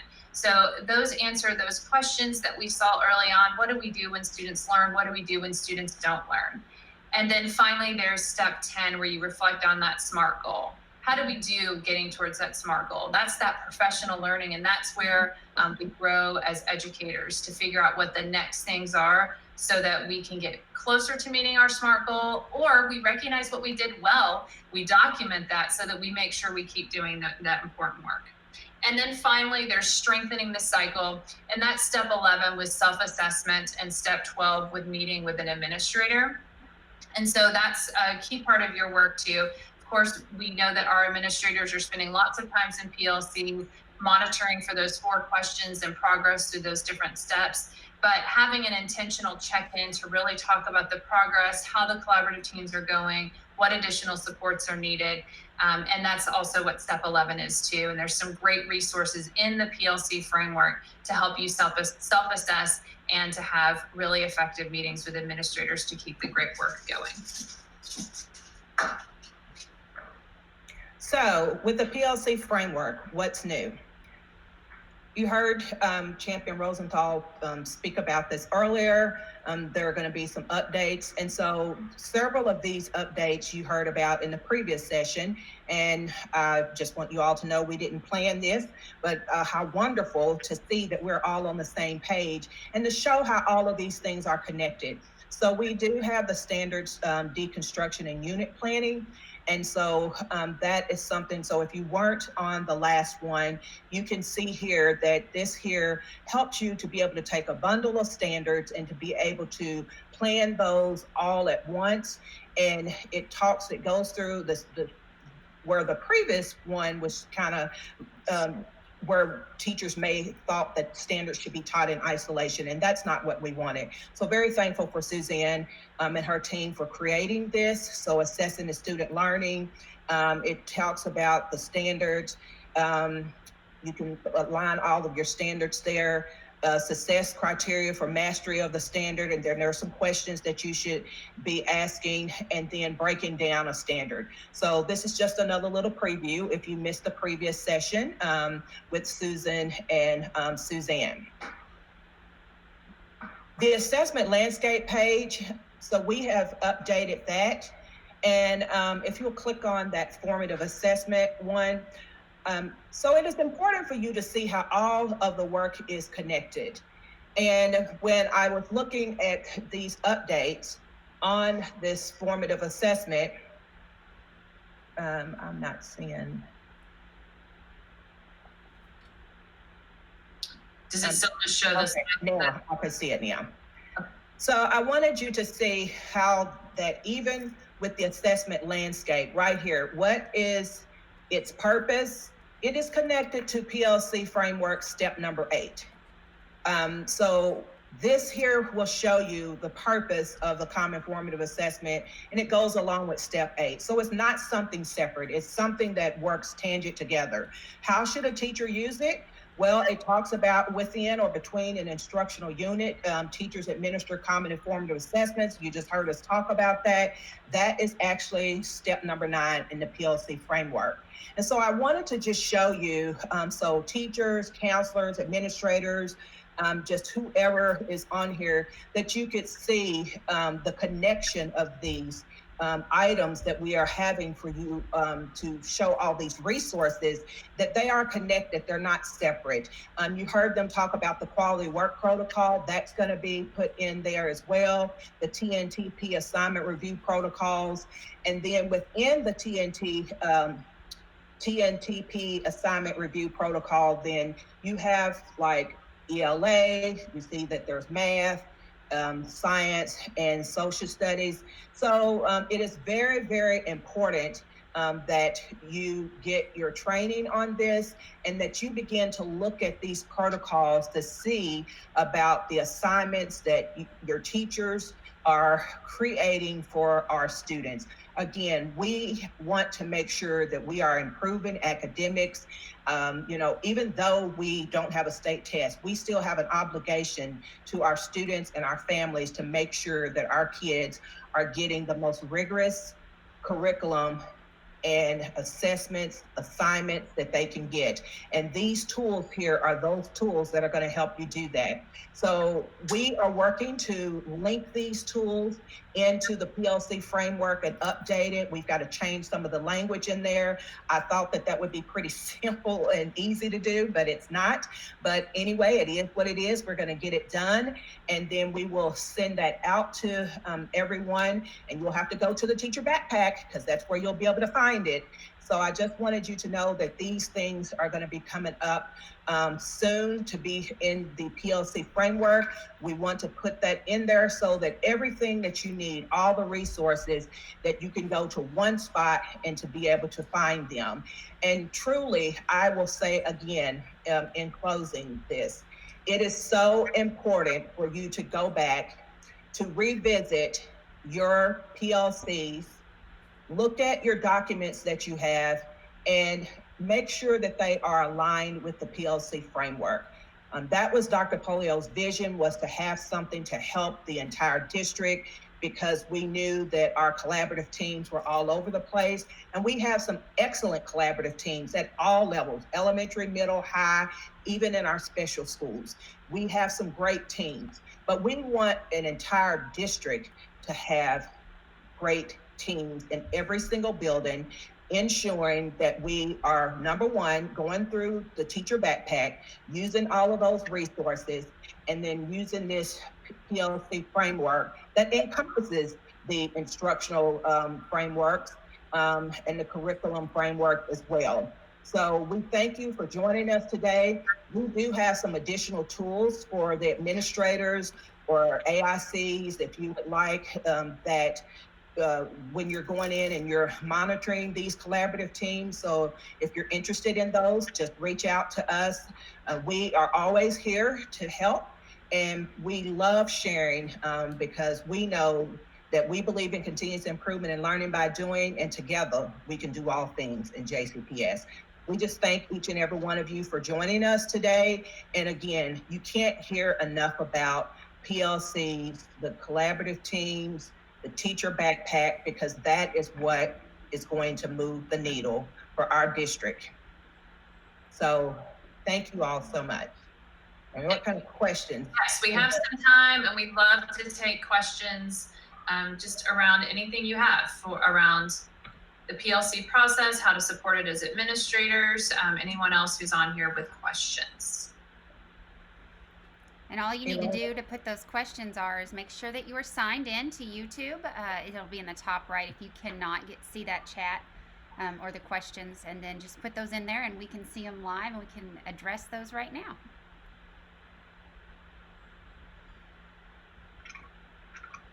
We have lots of singing praise for you ladies. They're so excited that you got to share all of this today. And also, I want to make sure that everybody knows all of these are going to be recorded, which they are right now, and are available on demand here on the JCPS Digital Learning channel. And that way it gives you the power of pause so that you don't have to worry about when you want to share this with anyone else or rewatch it again yourself. You don't have to worry about where is it and all those things. There's a ton of people in the chat. Are you looking at the chat? I'm not looking at the chat. Chairman Rosenthal, how about we do our cheer for the people? I know, some of them even typed the cheer in over there. I love it. All right, 1, 2, 3. Good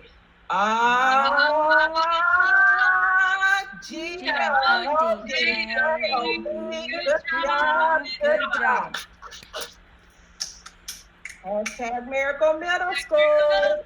Thanks, Elaine, for joining in there. It's a little harder virtually, isn't it? Oh, you're welcome. Everybody here, tell them we just said thank you so much for all of the support. We certainly couldn't do this without our champions. We can't do this work without our middle school resource team, and certainly we couldn't do this work without my other colleagues, the assistant soups that we have and the EAs. So we just truly appreciate everyone, and we're just blessed to be a part of an amazing team in JCPS. Absolutely. So we do have a question. Mm-hmm. Yeah, from Nicole Peters, asking about the best way to monitor data or protocol for PLC during NTI, especially during maybe a virtual PLC protocol. So to answer that, I'll answer the second question, and maybe Ms. Dillard, you can jump in with ways to monitor data. The protocol during NTI is the same as it is in person in terms of those steps. And we are very lucky to be bringing in Mastery Connect, which is a great resource for assessment, because if you don't have assessments, you can't get data. So there has to be an assessment system to start with in order to have the data. And then Ms. Dillard, what other suggestions do you have around data protocols during NTI, or even data collection during NTI? So I would say, and we have some schools, so if I'm not sure who that person was, but if she will email me, I will send her a data protocol that some of our amazing champions have created to be able to use during the virtual setting. And so one of the things is that doing your Google Meet, so it's the same process that you would use as you had mentioned previously, but I do have a protocol to be able to help use, and it's going to be very important that when you are in your collaborative teams that you're able to pull up that protocol to be able to go by that protocol and to be able to look to see that you are getting the results that you wanted or you didn't want. And that's a good time for you then too to check in on that short-term SMART goal to see like where you are and how close you are to getting to your long-term goal. So I will send a document to the person. So if you email me and ask me for the data protocol, I'll share that with her. It's a great question, though. I know we're all thinking about what needs to be modified and what needs to stay the same for NTI. So thanks for asking that question, because we do want to keep the integrity of the PLC process happening even during NTI. In fact, maybe even, I don't know if I'd say more so, but just as important, because we have a lot of work to do to make sure our kids are where they need to be academically, especially after a delay and some changes starting in March. So we got a lot of work to do. We need that PLC process and those great collaborative teams. Any other questions in there? Lots of love for our Miracle Middle School leaders here. And yes, I love the heart. Yes, we have lots of heart emojis too. So, but if you do have other questions, like Champion Dillard and Champion Rosenthal said, email them, let them know, as well as make sure that this is going to be on demand. You don't have to worry about it. So it's going to be here on the JCPS Digital Learning channel. Is there anything else? I don't want to cut you ladies off. I can show some other things for our viewers until we have a few more minutes till our next one. No, I just want, again, just thank you so much. Thank Dr. Coleman Heather, we just are so excited, and we just really appreciate the opportunity. And if there's anybody out there that's looking to revamp your collaborative team framework that you're using, please reach out. We've got several examples that can help, that also has that data protocol built in. So if it's a teacher or an administrator, it doesn't matter who it is, you can email me and I will get the information to you. Because like I said, there's no sense in reinventing the wheel. When you have something out there, then you can take it, you can make the modifications and differentiate it based off of your school. Absolutely. Did you see that we do have one more question? Sandy Dearborn says, when is the training for Mastery Connect? I'm not sure that we have an answer for that yet, but it is coming. And you know, things sometimes take a little while because we have to make sure that we have the contract and all those things have to go through all the proper channels. But we definitely have put that as a very high priority because we want to make sure that all of our instructional staff has that appropriate training so that they are able to use it effectively. And, you know, I'll just say that these investments in things like Mastery Connect and working on your collaborative teams right now for NTI will be completely transferable back to the in-person school. So it's worth it to go ahead and put the effort in now because you'll see the results for the student learning now, and you'll be able to continue this great work even more so when you get back in person. Yes. And so actually, Susan Price put in there that it's on the schedule for next couple weeks. So make sure that you check back in. And thank you, ladies. You guys have a great day. And we really appreciate you coming and sharing all this information with us. All right. Thanks. So while we are transitioning, make sure that you know that in the resources below this live feed is the link to this schedule. And on this schedule, we also, you'll be able to click back later on for next week's schedule. And just like we spoke about for Mastery Connect, it'll be on the schedule for the next coming weeks. So make sure that you check that out. So we have a couple more minutes, and I want to make sure that when you are at the JCPS Digital Learning, channel, that you go ahead and click that subscribe button. And the reasoning behind that is so that when we have those upcoming events that happen, you can find those right here below, and you won't have to access that and go searching for it with the link or anything else. Also, next time you go to YouTube, you'll be able to see uploads that we have, and you may not have been looking for them, so that information comes straight to you and you don't have to worry about that. It's a wonderful logarithm here that will show up on your every time you go to YouTube, instead of different things that you've been watching. It's just to make sure that you are stay in the know. So click that subscribe button, and if it's red, that means you still need to click that so that it stays you are in the know as well. So we have a few more minutes, and I want to make sure that you also know when you go to Twitter, we can all work together and work smarter, not harder. And just make sure that you use the hashtag JCPSDigIn, and that way you will be able to go ahead and connect all of these questions and the shout outs and the awesome things that we're doing across JCPS, as well as hashtag we are JCPS. I know we've got several, but JCPS Dig In is for our digital innovation, and so that you can show off how our teachers are virtually connecting and doing these awesome things with our students, as well as our leaders, as we've had that across the morning on this schedule. So up next, we have a few minutes, but up next we have the Addressing Knowledge Gaps with Jenny Aberly and Lacey Eccles. How are you today, ladies?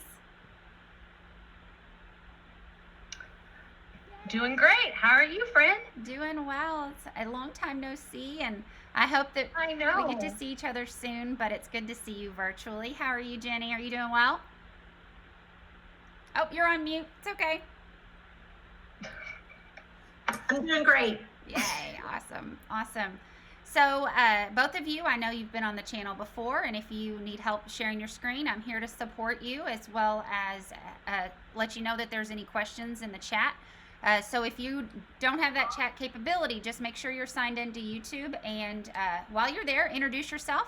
Let us know what school you're happy to represent, as well as make sure that you give those questions and we can help you out. So, all right, you can take it away, ladies. Awesome. Thanks so much, friend. So welcome everybody to Addressing Knowledge Gaps as we plan for re-entry. My name is Lacey Eccles and I am the K-12 science lead. And my partner in crime today, my much better half, is Jenny Aberly, who is the high school ELA lead.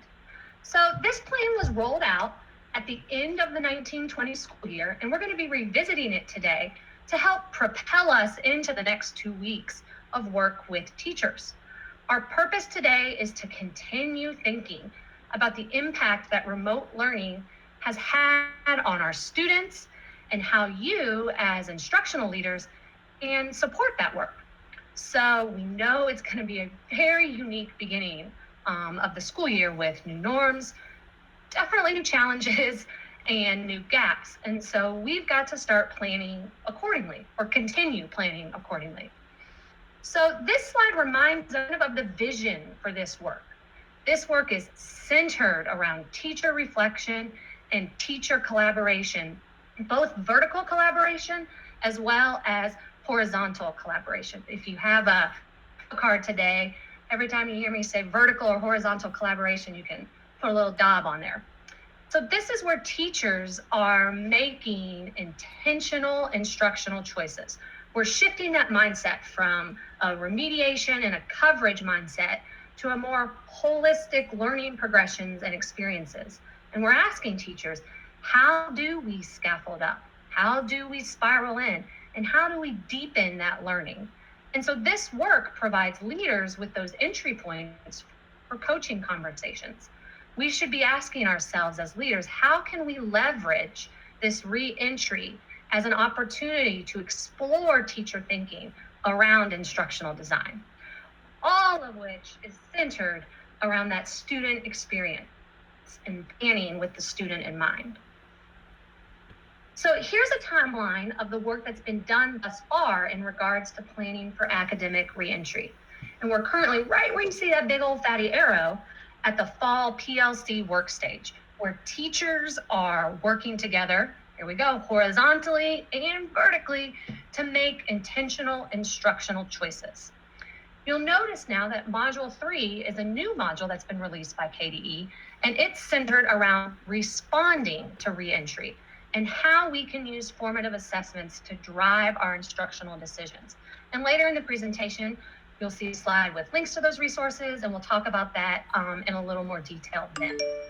So we encourage you and your school to continue thinking and engaging in this work together.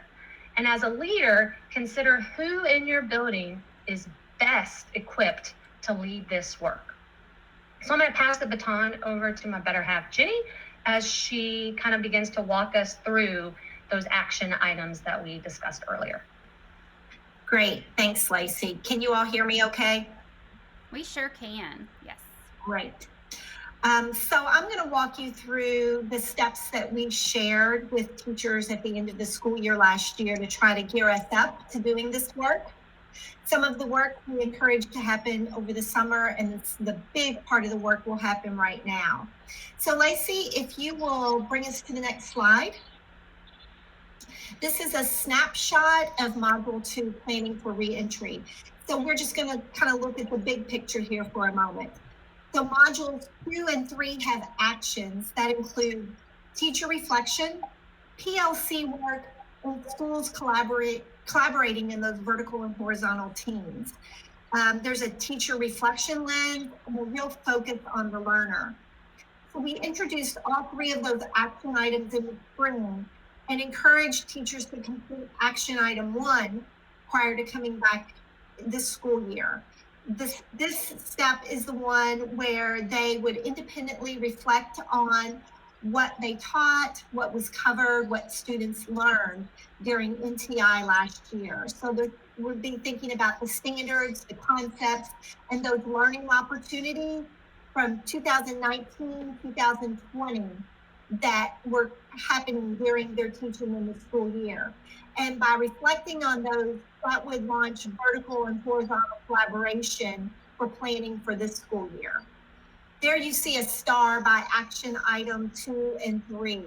Those are the 2 action items that teachers should be engaged in right now. They're the work that PLCs can do these next couple of weeks to plan and prepare for this year's instruction. In action item 2, teachers would bring that reflection from action item 1 to their grade level PLCs, their course content teams, and that's where they begin to identify those potential opportunities that they have to scaffold and spiral learning for this year. That's where they'll identify those essential standards and skills alignments to the Kentucky academic standards and our JCPS curriculum frameworks. Then in action item 3, teachers and PLCs will use that information gathered from action item 2 with those PLCs and teams to consolidate information to begin to draft an adjusted plan that is learner-centered and ensures equity of access for all of our students to the learning that needs to happen. So a recommendation of resources for action item 1, Lacey, if you'll go to the next slide.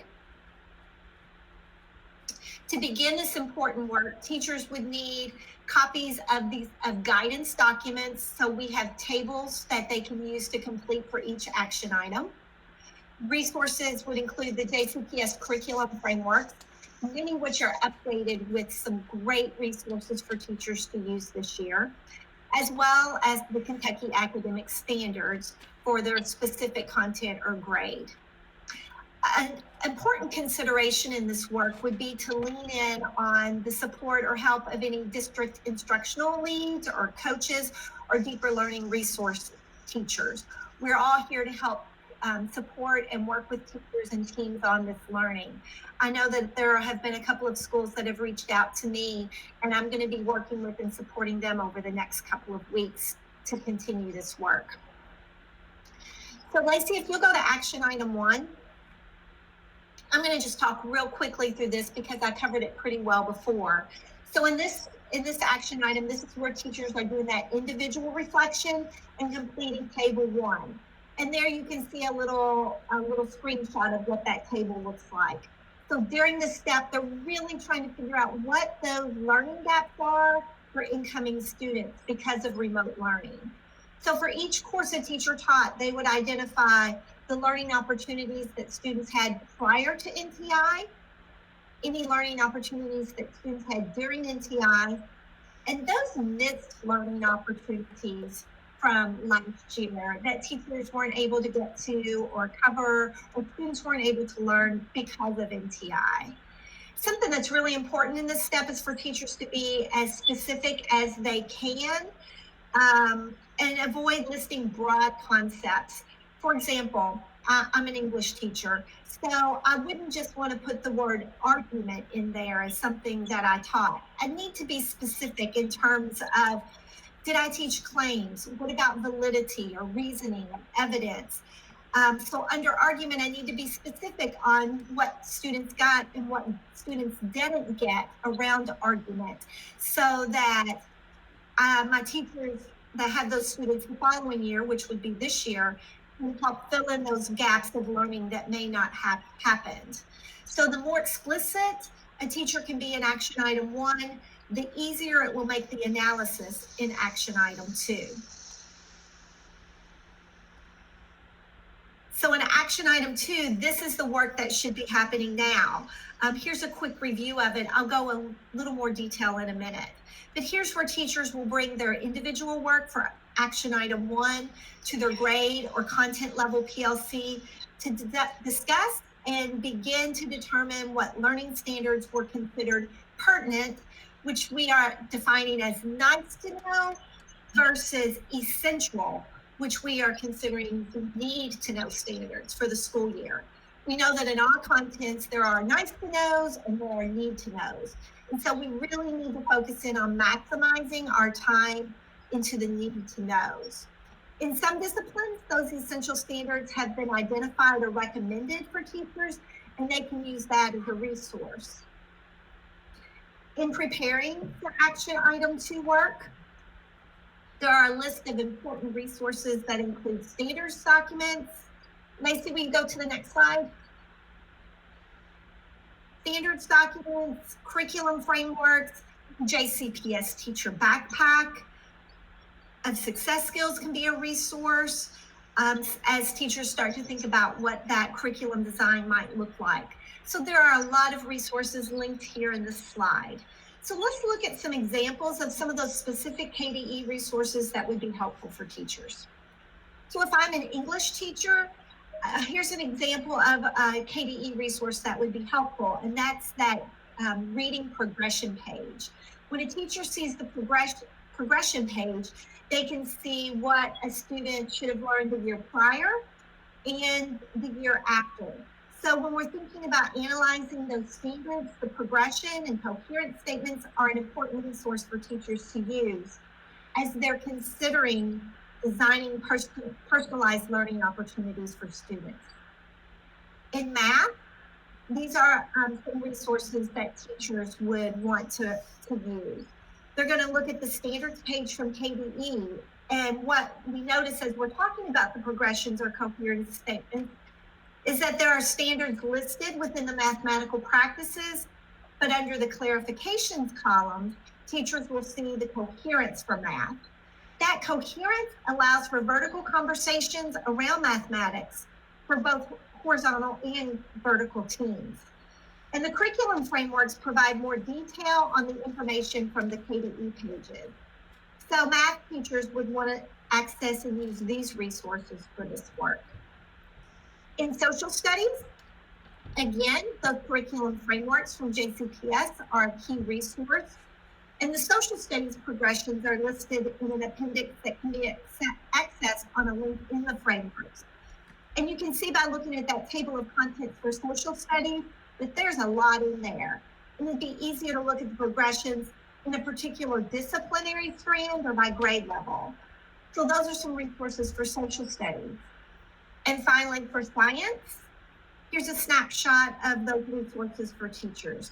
The progressions are explained through each of the 3 dimensions and can be located in the appendices of the standards. And they're also found on the curriculum frameworks. Something important to think about for science is that the concepts don't necessarily go from one year to another, that sometimes they skip a year. So students might see a concept in one year, but then not see that concept again in the next grade, but maybe 2 grade levels ahead. Your science teachers would probably know that. Finally, for action item 2, this is what we're hoping teachers will start with this year. Now that we've looked at the resources, let's talk a little more specifically about what that action item looks like. So in this action item, grade level PLCs or course content teams will come together and they'll work through what each teacher listed in table 1 and analyze it for alignment to the standards to their grade level. In PLCs, these teachers can utilize the progression of incoherent statements to determine where to begin addressing any missed learning opportunities from last year. And they'll start to determine what are those nice to knows and what are those need to knows for the school year. Finally, an important part of the step is for those PLCs to provide a little narrative about those missed learning opportunities for those vertical conversations. The goal of this action is to be able to share this information up to the next grade level. So for example, if I was a 10th grade teacher last year, I would complete this with my 10th grade team, and then this would get shared up to the 11th grade teachers. So they'll know what missed learning opportunities happened last year so they can help fill in those gaps for students.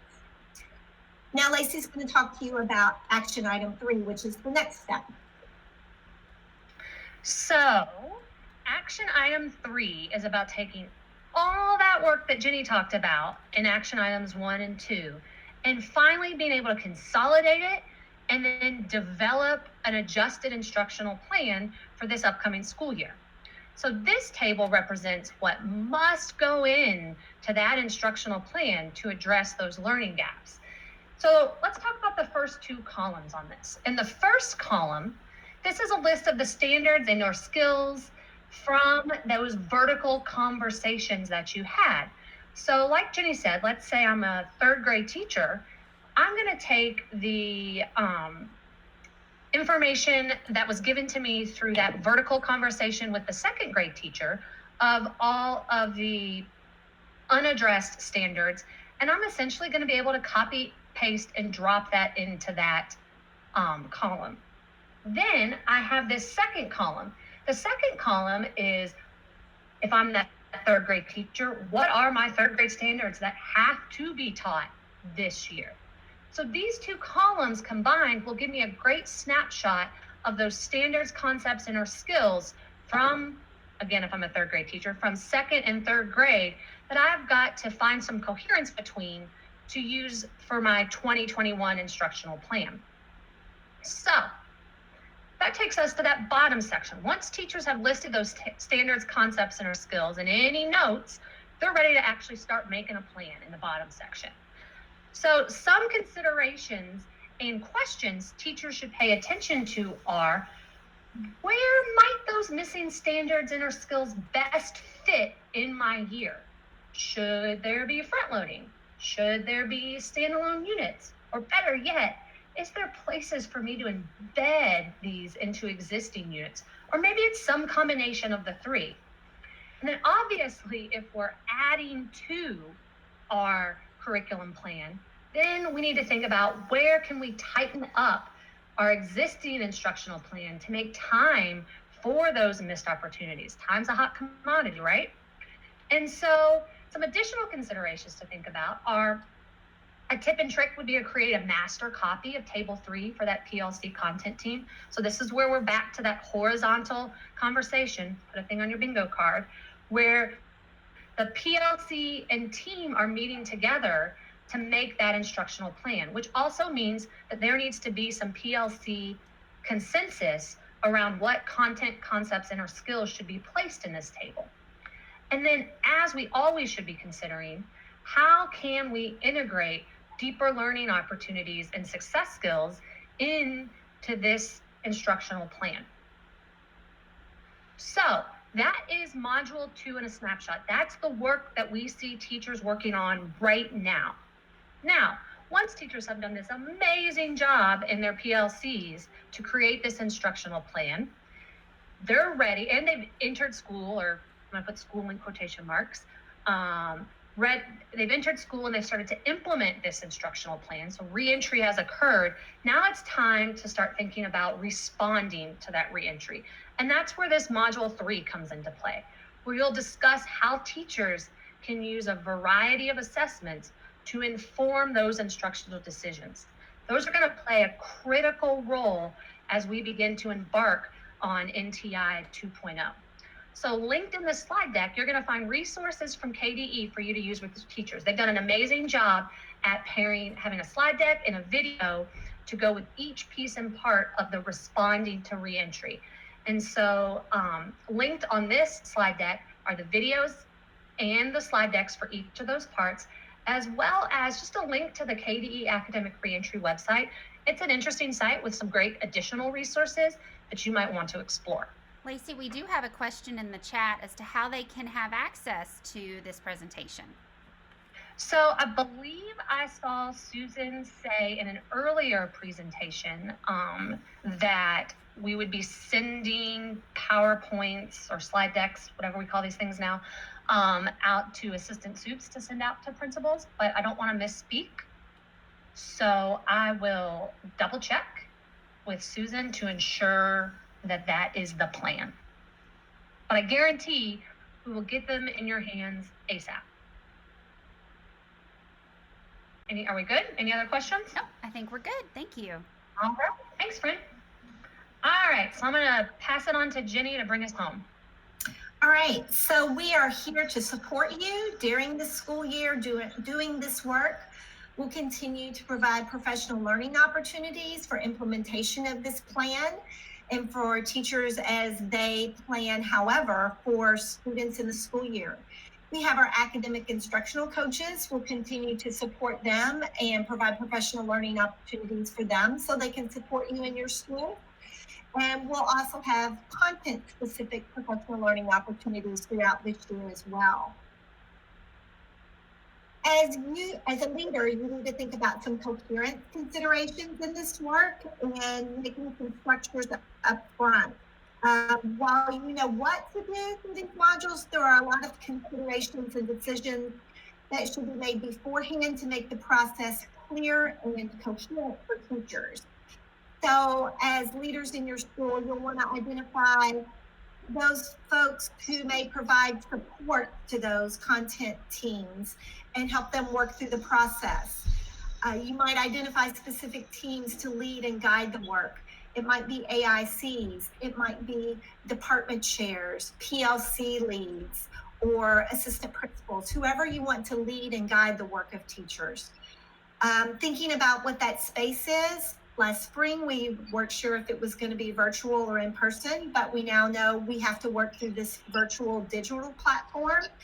And think about those materials that teachers will need to access to do the work. There are links to all of the materials in this slide deck for which you will get access to, so teachers will have that. Also think about time. Teachers have a couple of weeks coming up to prepare for the first day of school for their students here at the end of August. So think about how you can build in time during these next couple of weeks for teachers and PLCs and content teams to be able to do this work. Some additional considerations are to think about the tables that teachers will be completing in each module. How are those going to be shared up to the next team or grade level? Is there going to be a process for sharing that? It might be a Google folder that everyone has access to that someone in your building sets up. And what are those structures going to be for vertical conversations? Are you going to build those into the school day over the next couple of weeks? Is it going to be entire grade level or course content team representatives who have those conversations? And how are teachers going to adjust their instructional plans? Like Lacey mentioned earlier, are they going to front load? Are they going to be embedding the skills, or is it going to be some combination of that? And as a leader, what are those expectations? Are the expectations going to be the same for school-wide, or course contents, or PLCs going to make those decisions? On the next slide, we have some examples of what those documents, those forms would look like for teachers during each step. So this would be a great resource for teachers. If they're not exactly sure what those forms might look like, they can use and click on these links to give them a model or an example. Finally, we thank you for your time. The CDLI team is here to support you with questions, with resources as we embark on NTI 2.0.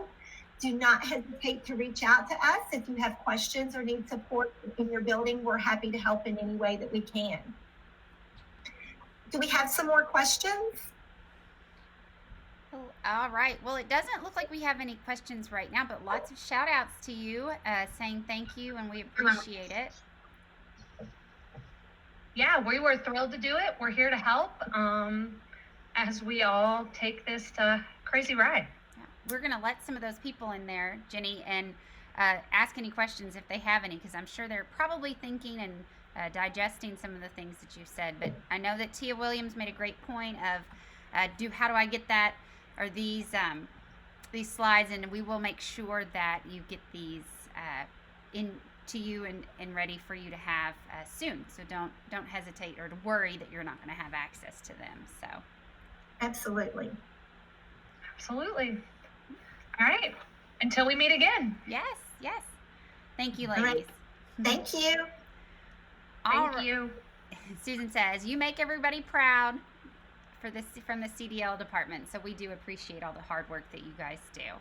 All right, so we have a few more minutes, and I know that some of you are joining us, or just joining us, and I want to make sure that you know a couple of things we are trying to do today. Make sure that you introduce yourself in the chat, and if you don't have that chat capability, just go to the right hand side and make sure you're logged in. As well as, while you are there, go into the learning channel and click on that subscribe button, because we have a lot of really awesome things for you.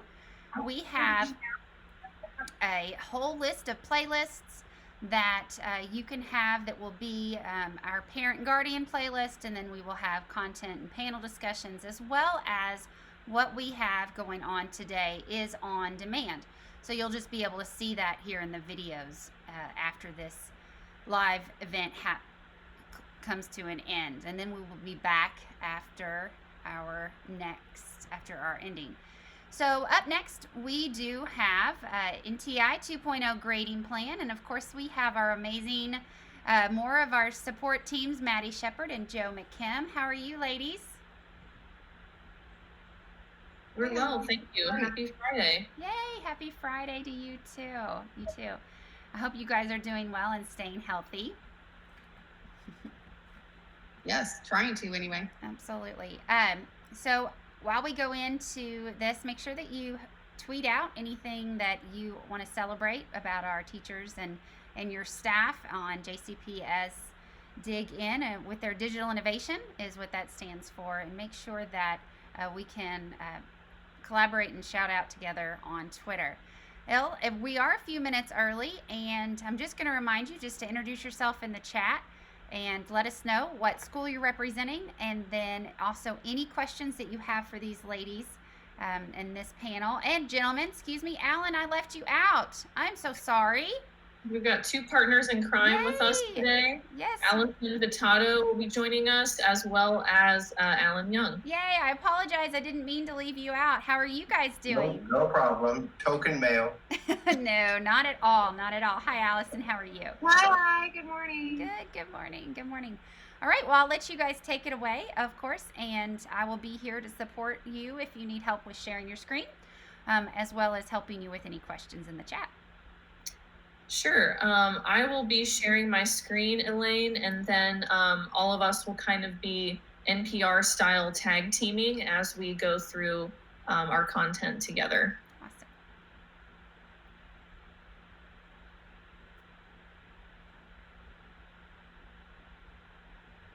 All right. Can you see the slide deck I have pulled up, Elaine? I can, and as soon as you push that present, just make sure that you click that closed captioning for us as well. Where's the closed captioning button? Okay. Yep, just click present, and then you will see a little menu bar that pops up at the bottom, and it'll say closed captioning. Yes, and of course you'll need to allow it. And there it will go, and then just click that little hide button on that bottom. Perfect. There you go. Sure. I'm going to just go ahead and preemptively apologize to everyone that's listening. I have 3 coworkers at home of the K9 variation, and there may or may not be perceived threats walking by our house. And so if that happens, you might hear some barking in the background, but I'll try and keep that to a minimum. I'm Maddie Shepard. Joining me are Allison Vitato, Joe McKim, Alan Young, and then we may have Stacy Edelman and or Susan Price joining us as well. And today our discussion will be around the NTI 2.0 grading and assessment guidance. There was a document that went out, I think, over the past few days. And so we're going to be talking about the architecture of that document, some of the main message points, and hopefully answering any questions we see in the chat as well. So we'll first start with our why. We on the Deeper Learning team always like to start here. And we have 2 whys. We've got kind of a short term and a long term. Our impetus for having this conversation now, why now, is our JCPS survey. Some surveys went out after the implementation of NTI 1.0, and across the board, role groups like teachers, parents, kids, admin, everyone gave the feedback that our assessment and grading system during NTI needed some work, and we had some areas to grow there. So this is an attempt to tighten that up, make it stronger, but also address our other why, which is that our district vision and mission, as well as our 6 systems and pillars, are around deeper learning and being learner-centered. And so our long-term vision is that we're making this shift in assessment and grading that aligns with our vision. And so you'll see some of the shifts when we go through the document and talk together. But this isn't something that's designed to be a short-term solution. This is something that's designed to be around long after NTI is gone and we're able to see each other in person and resume life as normally as we can. So this is not a temporary fix. Again, it's a long-term shift. So we just wanted to reiterate that to everyone. Do we have any questions or anything yet that we should talk about yet, Elaine, or anyone else that's monitoring the chat? We do not. We just have some really awesome people joining us. Awesome. All right, so we also want to say before we get started that as we go through this document, there are parts of this document that are policy, that have been approved by the board, that are, I don't like to use this term, but non-negotiables, because they're in our policy. There are other parts of what we're going to be talking about today that open the door to possibilities, to schools and teachers and leaders that are ready to continue shifting towards a more learner-centered environment.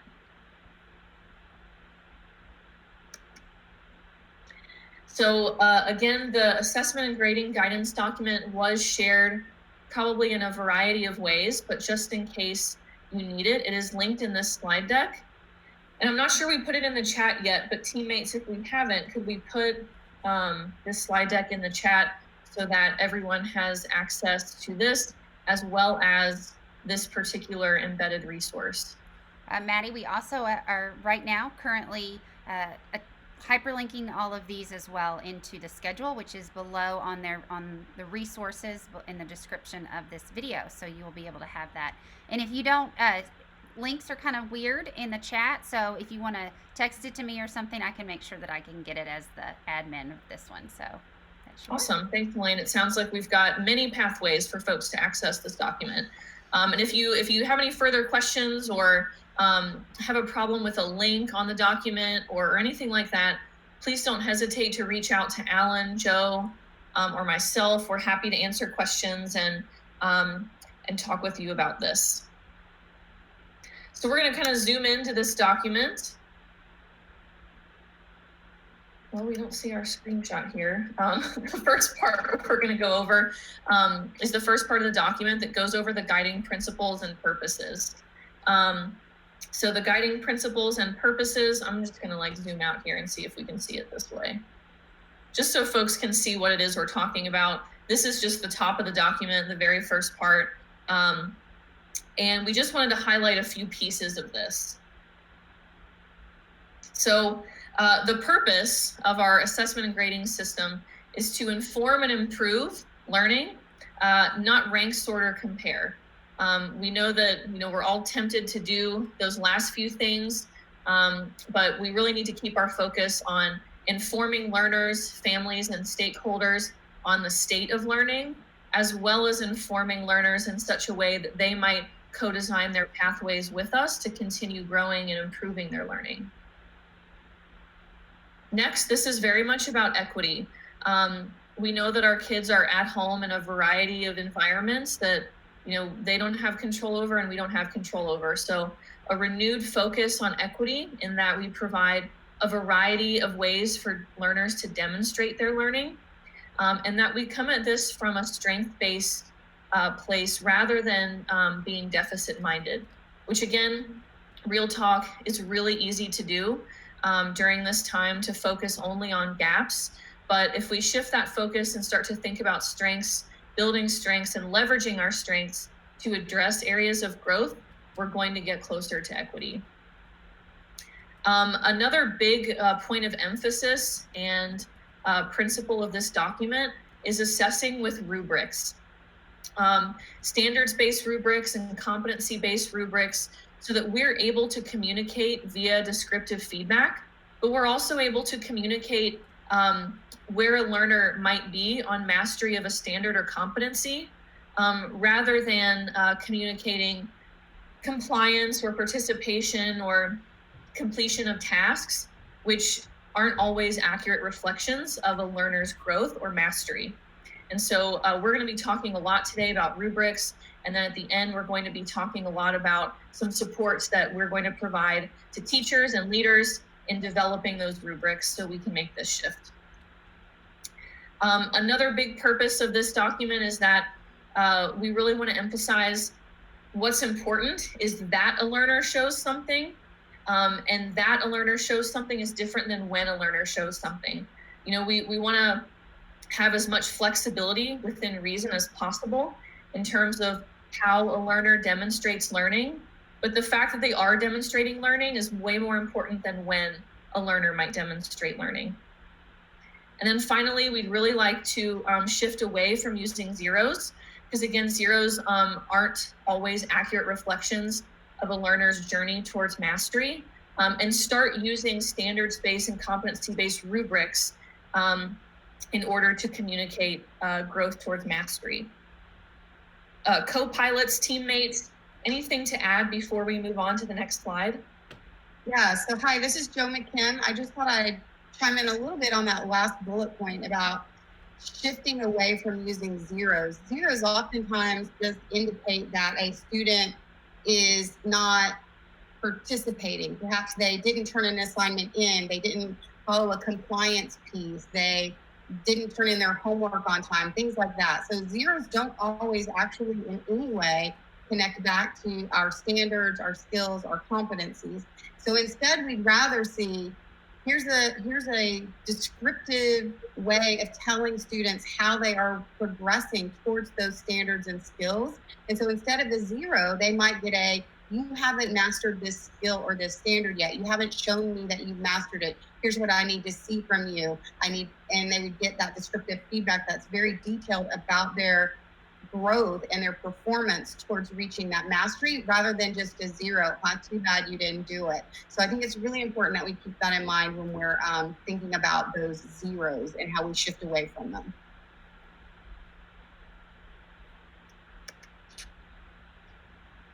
All right, I'm going to zoom out here. Go ahead, Alan. Sorry.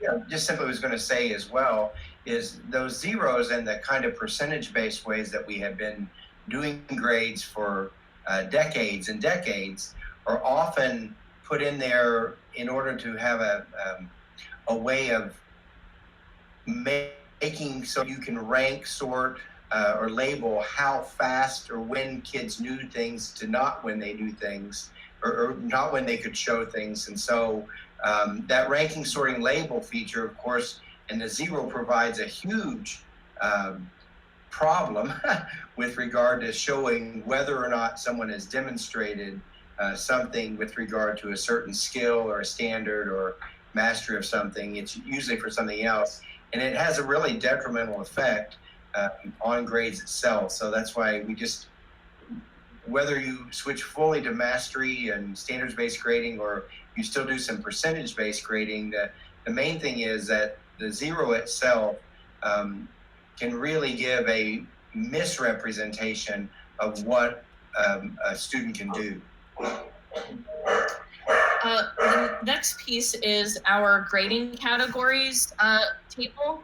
And I just got out of the slideshow just so that everyone could see what we're talking about here, and we'll kind of toggle back and forth if these pieces don't load. But the next piece is this grading categories table. And just to point out, this is something that was recently approved by the JCPS Board of Education. So this is policy, and there are some changes here that we wanted to highlight. So without further ado, we'll do so. Yeah, I wanted to be able to say that with regard to these categories, we think that all the categories are still important in terms of part of the educational process. Obviously, student engagement with standards and skills is a very important thing, as well as student progress on those skills and student mastery. However, during this NTI time in particular, it's really hard to be able to kind of accurately assess how a student is engaged with standards and success skills.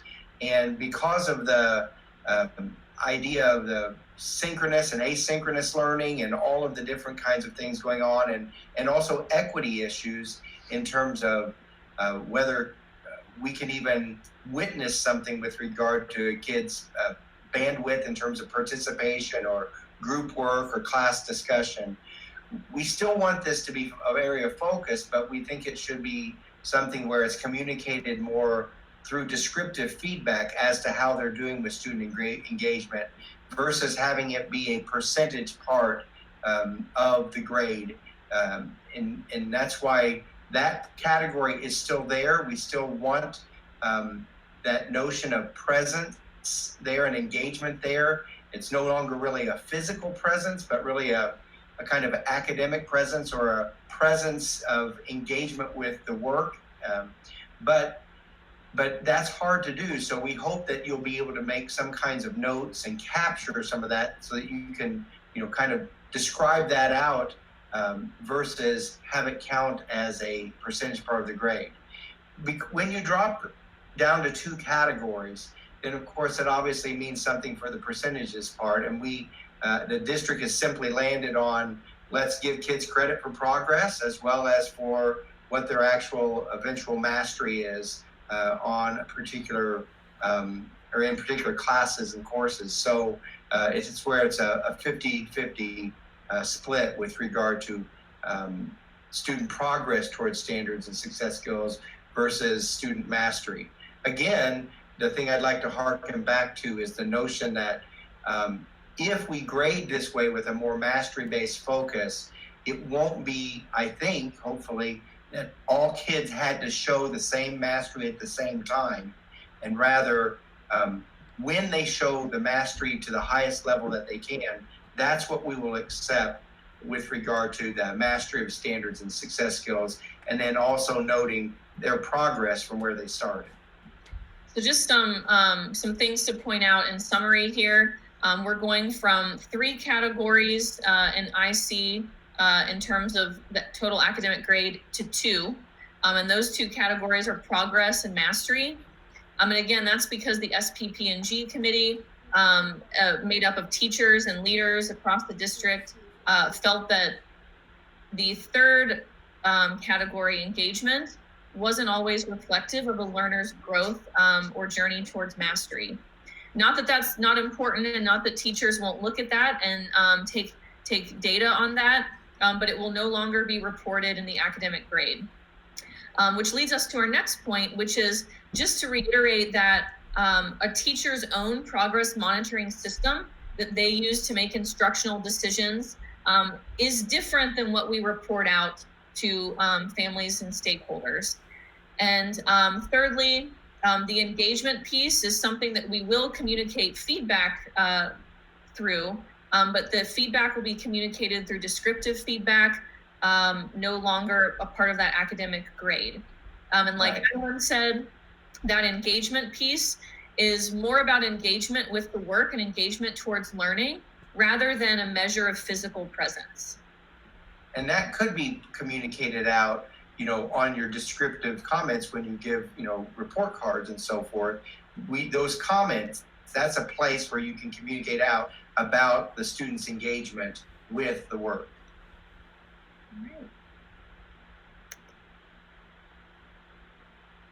All right. So the next part of the grading and assessment guidance document is the grading continuum. We wanted to highlight a few pieces before we actually look at the continuum. First, that the continuum is really about a learner's progression towards mastery of a skill or competency rather than completion of a task. And although a lot of us are already operating this way, this can be a big shift for some of us. I know that many of us got grades based on completion of tasks. That's how we learned and operated. And it's the system that we perpetuated. But if we haven't made that shift yet, we really need to shift away from giving learners grades based on whether or not they did something, and giving grades based on whether or not we have evidence to show that learners know and can do something. The second piece here, and it's in line with the first, is that we are moving towards a mastery standards-based approach. Again, moving away from communicating via percentage points or letters that don't tell or don't communicate very much about a learner's mastery, and rather communicating a learner's mastery and standards-based acquisition. And then just to reiterate again, zeros don't communicate learning or growth, and so we really want to get away from using zeros. We do have a question real quick on the chat. It says, will the categories be automatically updated in IC, or will teachers need to manually update those in their gradebooks? I am fairly certain, like 99% sure, that this will be an automatic update that happens in IC. Okay, and then one more from Angela. She says, is there a newer version of SPPNG? The newest version was approved in June. I'm not sure if that version has made its way to the JCPS website, but that's something we can absolutely check on as soon as we finish this presentation. Thank you so much. Sure. Okay. All right, and moving on, looking at the actual continuum. Again, just to reiterate some shifts, we're shifting from communicating task completion to communicating mastery of a skill, standard, or competency. We're shifting away as much as we can from conventional grading that doesn't really communicate the granular amount of information that teachers have about standard and competency acquisition and growth towards those things. So we're shifting to a mastery-based approach. And then we're also shifting from zeros to incompletes because those that's a more accurate reflection of a learner's growth towards mastery. Yeah, and I just wanted to interject really quickly about that notion. Earlier we said not to, we're switching away from things that are ranking, sorting, or labeling, and that make comparison between students. But there is a comparison here that we're highlighting, and that's the comparison of how well a student is doing with regard to the criterion that's mentioned regarding a skill or something like that. And that's where, versus, well, what did you get? I got a 97 or I got a 94, so that we're comparing student to student. We're really comparing all of our students to the criterion and skills, or the criterion for the skills and standards that we're trying to see growth in. And so hopefully that comparison becomes the new mental switch for educators as they're looking at things versus, oh, this was the top essay in my class. Well, what did it demonstrate or show with regard to the standards and skills is the comparison we're seeking, not how did it compare to the other essays of the kids in the class. So we have a question in the chat. It says, how have we communicated this changes with to families? How are we going to do that? Will they also receive training so that they can understand this information? We have a lot of district supports that we're going to be offering. Oh, was I interrupting someone? No, you're good. Okay, sorry. We have a lot of district supports that will be communicating out via the Learning Channel and some other channels, but communicating the shift to families because it is a different way of thinking about mastery and learning, and involving stakeholders in that is definitely something that we're still developing. Yeah, and I'd also want to say that, the nature of this, us being in a transition and responding, as Maddie said, to be, early on to the short-term and long-term goals, it gave us this not only opportunity, but this necessity of having to look at how are we, judging the quality of student work and how are we communicating that out right now. So, but we do realize we're in a transition. That's why no one is being forced to say it's going to be standards-based and you can't have any conventional grading. Obviously, we're still having to translate to letter grades. So we will be, I think, communicating out and engaging with stakeholders, with community members, parents, students about these changes. But we're hoping this doesn't feel like a forced change, since it doesn't force you to only use the mastery-based grading, but it's asking you to start really exploring and trying it on if you are not there already, because this is the direction we're trying to head to. But obviously you still see that there is another conventional grading scale there, and there may be some reasons to keep it, especially at the high school levels, if they're communicating out things with regard to eventually with grade point average or key scholarships or things like that. There may be some reasons to keep some elements. So, hi, this is Joe McKim again. I just want to jump in and say, Maddie started this presentation by saying there are things that are changed in policy in the SPP&G, and there are things that are guidance or recommendations for during NTI. And the shift to a mastery-based grading system is a recommendation, not a policy. So while we're making that shift, and we really encourage it, we are also working with communications and with Crystal Hawkins and family engagement to figure out how is best to roll that out to parents and the community as we start to make that shift. Because in NTI 1.0, we pretty much had a met and does not meet, and that only had to do with participation. Did they turn something in? Did they log into Google? And this year, during NTI 2.0, when we say a student has met something, it needs to be meaningful and say that they have met mastery of a particular standard or skill. It needs to be focusing on their growth and their learning in academics and non-academics with our backpack skills and other competencies. So what that communication looks like and how far your teachers in your school might go with that mastery-based shift might vary. So while we're here to support, and there will be some district communications out, what that looks like for you and your school should be something that you're having a conversation about with your NTI leadership team that hopefully includes some of your teachers on it. When we also have several schools at all levels that have already made the shift to a standards-based grading assessment and communication environment. We have one of those on the line today. I don't mean to put you on the spot, Allison, but I know you've been through this journey, and we definitely plan on leveraging the innovators that have already kind of jumped out ahead of the district and being able to pre-anticipate some of the questions and wonderings that parents will need as this happens on a larger scale. So is there anything you wanted to add, Allison, from your experience about the parent and family communication piece?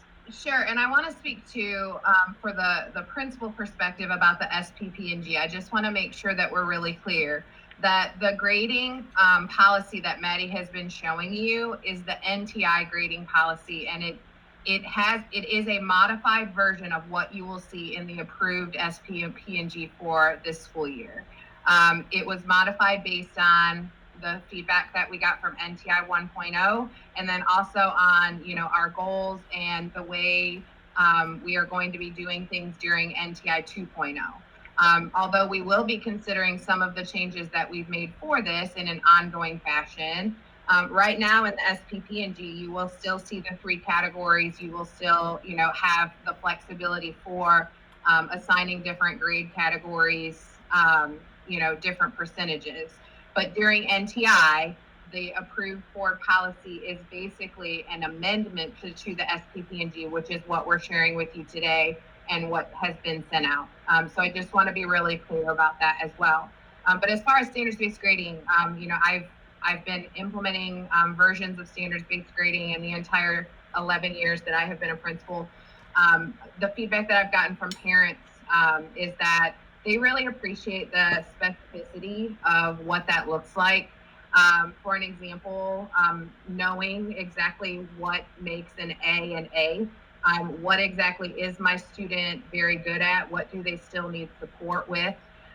Every parent, regardless of if their student is a talented and gifted student, or if their student is a student that receives special services, every parent wants to know how their child can grow. And a lot of times, if we see an A, they know that that's good, but they don't know exactly what that means. And they also don't know what exactly their particular student needs to do in order to continue to make progress and grow. So one thing that this standards-based approach does is it really lines out for the parents where their student is in regards to these standards and where they can support their student in continued growth. So again, I'm always here. I know that we have a limited amount of time, so I'm going to leave my portion at that. But I'm always available to talk with anybody about this. It's something that I'm really enthusiastic about and passionate about. So if you'd ever like to talk about it, feel free to reach out to me. I'm happy to discuss in further detail. Thanks so much, Allison. So some things to point out that in making this shift, some tools that will help you do that are rubrics based on criteria. And we use the word criteria because criteria can be standards-based, it can be competency-based, using some of our backpack skills and the performance indicators that support those. It can be skill-based. We're going to be doing some sessions next week on single point rubrics, which is a way to kind of format and organize a criterion-based rubric, which empower teachers to give descriptive feedback that is standards-based. And what Allison said is totally true. When families and when learners have more concrete, explicit, specific information about what they can do and what competencies or standards there's still some growth areas in, then the pathway to learning is much easier for us to craft. And so again, these are some tools to help you make this shift. And we have some sessions and some supports in that regard we'll be talking about here in a minute. Anything to add, teammates, before we move on? All right, hearing nothing, we'll move on. We do have a couple questions in the chat, Maddie, and I'm just going to answer them because I'm not sure of the, I'm just going to state them because I'm not sure of the answers. So is the SVG, so are the standards-based grading, a choice for schools during NTI, and can individual teachers refuse using this? This is not policy, so it's not something that we can enforce. However, I'm confident in saying that in my experience and in the experience of everyone in the district I've worked with that has already made this shift, teachers find it much easier to have data conversations and to make instructional shifts once we shift to this model. And to reiterate what Allison said, in my experience as a teacher, parents appreciate this communication method as well. Absolutely. Go ahead. But the short answer is this is not policy yet, and so it is not enforceable at this time. Are there going to still be a minimum number of grades that are required in the two categories during NTI?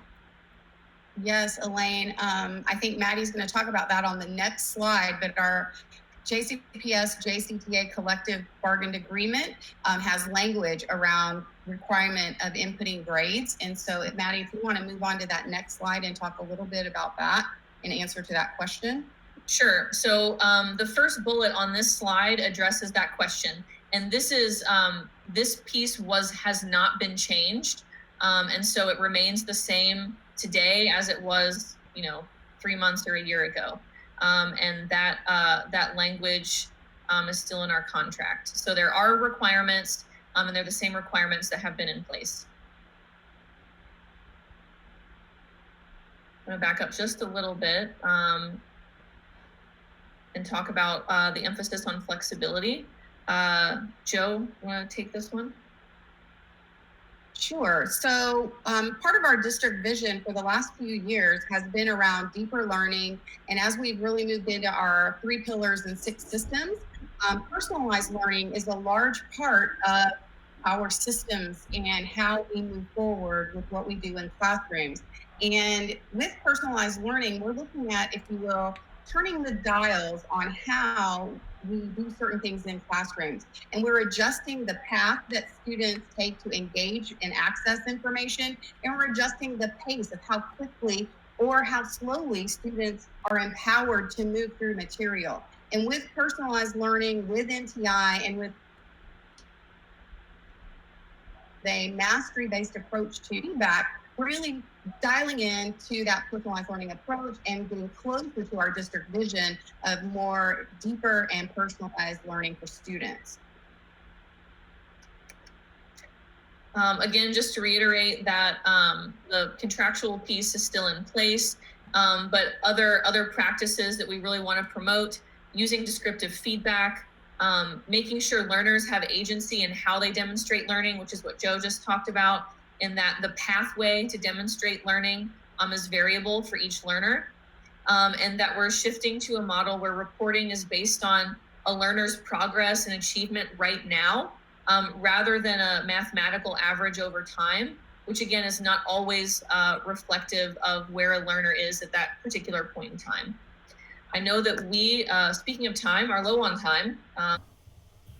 It says now it says is like live, and I don't think that's right. And then of course you can always reach out to your deeper learning team or any one of us on the call today to help you make sense of this and to help you in your way forward. So we thank you for joining us. Reach out to us if you have any questions, and stay tuned to the Digital Learning channel for more information and supports around this subject. Thank you, team, so much. We really do appreciate you guys coming on and helping us all learn what is coming up and what we are doing here as well. So it is 11:30, and we have, right before our lunch, we have one last session that is coming up, and it is actually the NTI 2.0 attendance and participation resources. So we have Kim Alexander and Ann Perryman. Good morning, or good almost afternoon. How are you guys doing? We're great. How are you? We're doing well. We're doing well. So I just want to real quick remind everybody that in the chat there is going to be this schedule, and at the bottom of this schedule there also have there's tabs that will be for the upcoming weeks for you to do, because we did talk about some of those things that a lot of people wanted to make sure that they didn't want to miss out. Click that subscribe button and go ahead and put any of those questions in the chat, as well as introduce yourself so that we know what school you're supporting and who you are. All right, ladies. Great. Thanks, Elaine. I am going to figure out how to share my screen here with you all. And I am here to help you if you need it. No worries. Okay, can you all see that? I can. Just click that closed caption at the bottom. Sure. And then that will turn on, and then just click that little hide button where it's at the, yep, there you go. So we can all see it. All Thank right, you. great. Thank you for your help. I knew you would be able to help us with technical stuff. So I am Ann Perryman, and I'm joined today with my colleague, Kim Alexander, and we are both with People Personnel with the Department of Culture and Climate. And we are going to just talk about attendance and participation during NTI. I will say that the Director of People Personnel, Brent Lynch, is in the chat. So if you have questions, suggestions, comments, make sure to put that in the chat so that Brent will be put to work and answer those questions for you. So I know many of you are probably wondering, well, how are we going to document attendance or what we're calling participation during NTI, and maybe want some new updates. And we have a little bit of information, maybe a little bit of a teaser about what we're going to be doing, but there's going to be a lot more in-depth guidance and trainings coming very soon. But we do know that funding for this school year is going to be based on the 2018-2019 average daily attendance, which is our ADA data. And so we know how our funding is going to be working, and a little bit different from how we documented participation during NTI in the spring. Our teachers are going to be recording daily participation via an attendance tab in a brand new Infinite Campus feature. So instead of doing it in the grade book like we did in the spring, which I think caused, it could be confusing sometimes, it is going to be documented in the attendance tab. And one of the great features that I think many of our attendance clerks and front office staff and administrators and even us and People Personnel is, unlike last year, we will be able to monitor participation on the classroom monitor. So your attendance clerk and your front office staff can view what is being documented on the classroom monitor. And that should be very familiar to people, because that's how we were doing it, prior to NTIs. You could look at the classroom monitor and see what had been documented.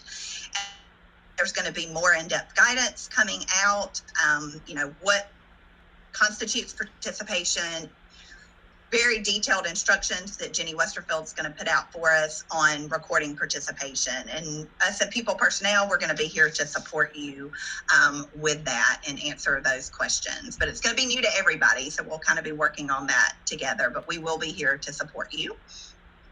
So when we're thinking about NTI, we do have to look at attendance and participation data like in a little bit of a different framework. Similar, but just a little bit different when we're talking about NTI and virtual learning.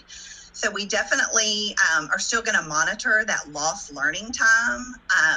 We talked a lot about in the last several years about chronic attendance, those students that are missing 10% or more of learning, but we do want to make sure that we are still focusing on that lost learning time when it is when you're thinking about participation during NTI. And we definitely want to have a holistic approach to data collection. So we focused a lot on quantitative data, but we really can't forget that qualitative data. So having those conversations with our teachers, our students, our parents about what is working with NTI, what is working and having them participate, and also what they need support with and what is not working. And then we want to continue to use that multi-tiered system of supports for our students and our families, starting with prevention. And, so those tier 1 supports are still most important because we know that's where we're going to get the most bang for our buck. And Kim is going to go into more detail about the tier 1, tier 3 supports around participation and attendance during NTI. And then we definitely want, we've done a lot of focus on, talking about Chromebooks and hotspots. So we definitely are addressing that digital divide. But I also want to mention that we can't forget about those, non-cognitive, barriers to learning that a lot of our Friskies and other support staff are focusing on. Many of our families might be struggling health-wise, economic-wise, and we can't forget about those supports when we're thinking about participation in NTI as well. All right, so notice on this one I have attendance in quotation marks because we're calling it participation during NTI, but you'll see a little bit later why I am calling it attendance. But so 4 things need to happen before learning can happen with our students for those learning opportunities. And the first thing that we have to focus on is contact, and that's having good working contact information for our students and families. And I know the district has been, asking parents to update contact information and email addresses, and schools are really focusing on that. And it is really, really important that we have that. In traditional school, a child could make it to school and learn whether we had good contact information or not. But obviously during NTI, we've got to have good contact information. And I know we're doing a big push at the beginning of the year, but we really also have to continue to do that throughout NTI and make sure that we're constantly getting contact information and communicating that among our school staff. I found in the spring in NTI, it was like different people had different contact information for families, and it maybe wasn't making it into Infinite Campus. And so then that really highlighted the importance of having that contact information. So we have to have good contact information. And then obviously our students and families have to have connectivity. And I know we're focusing on Chromebooks and hotspots and things like that, but we also have to keep in mind that our families and our students have to know how to use that technology as well. So really focusing on digital literacy. I have seen where a lot of schools are, doing trainings, and we're going to do videos about helping our families and our students be connected. But we really can't forget, I know I talked to, not to pick on grandparents, but I talked to a lot of grandparents that were trying to help their students with the Chromebooks, and they were just really struggling with all of that technology. So when we talk about connectivity, we can't forget about, we can't just hand them a Chromebook and get them on the internet and then not know how to use that. And then engagement, which is our relationship piece, which I would say is, we all know how important relationships are and how important engagement is with our students and families. So I'm not going to go into a lot of detail about that, but that is, one of those things that has to happen as well. And then participation. And participation here, I'm not talking about just marking attendance participation, but I'm also talking about that the students are showing up, and not only showing up, but that they're actually completing those learning activities. So turning in the work and actually doing the work. And what I like about looking at it in these 4 different areas is that if you have a student that is not learning during NTI, you can really go back and look at these 4 areas and see where the disconnect is. So is it the contact information, or is it that you have, they're connected, they know how to use it, you've got contact information, but there's a lack of relationships, and that's the barrier. Or the barrier could be that they're actually showing up but not turning in the work. So is that an academic issue that a support person can address, or is there something else that we can do to help support that student? And so I know the teachers are on the front line for this, and our teachers are, more important than ever. They are the most important, but during NTI, they're the ones that are connecting with students and families and finding out that information. But our attendance teams are still going to be around to support schools when it comes to attendance and participation. It will probably look a little different than how we have done this in the past, but we will still be, looking at data, both school-wide and individual student data, reviewing that, looking at participation and addressing those barriers to attendance and participation during NTI. Every single person that you see on the graphic here is an important part of the team, because everybody has something to offer. And I think during NTI, it's going to be even more important to have all of those different disciplines coming together to help address those attendance and participation barriers that we're going to potentially see with our students and families. We do have a question real quick, Anne. Sure. The question is in the chat, what counts as showing up to mark attendance? Okay, I'm going to I know that Jenny Westerfield is going to be putting out very specific information about that. And I hate to be like, it's coming soon, but it is. And you're going to get, like, all of our schools are going to get a lot of guidance on that. And so that will be coming soon. Perfect. Thank you. So sorry, I don't have like a definitive answer, but you're going to get very specific guidance on that, I promise.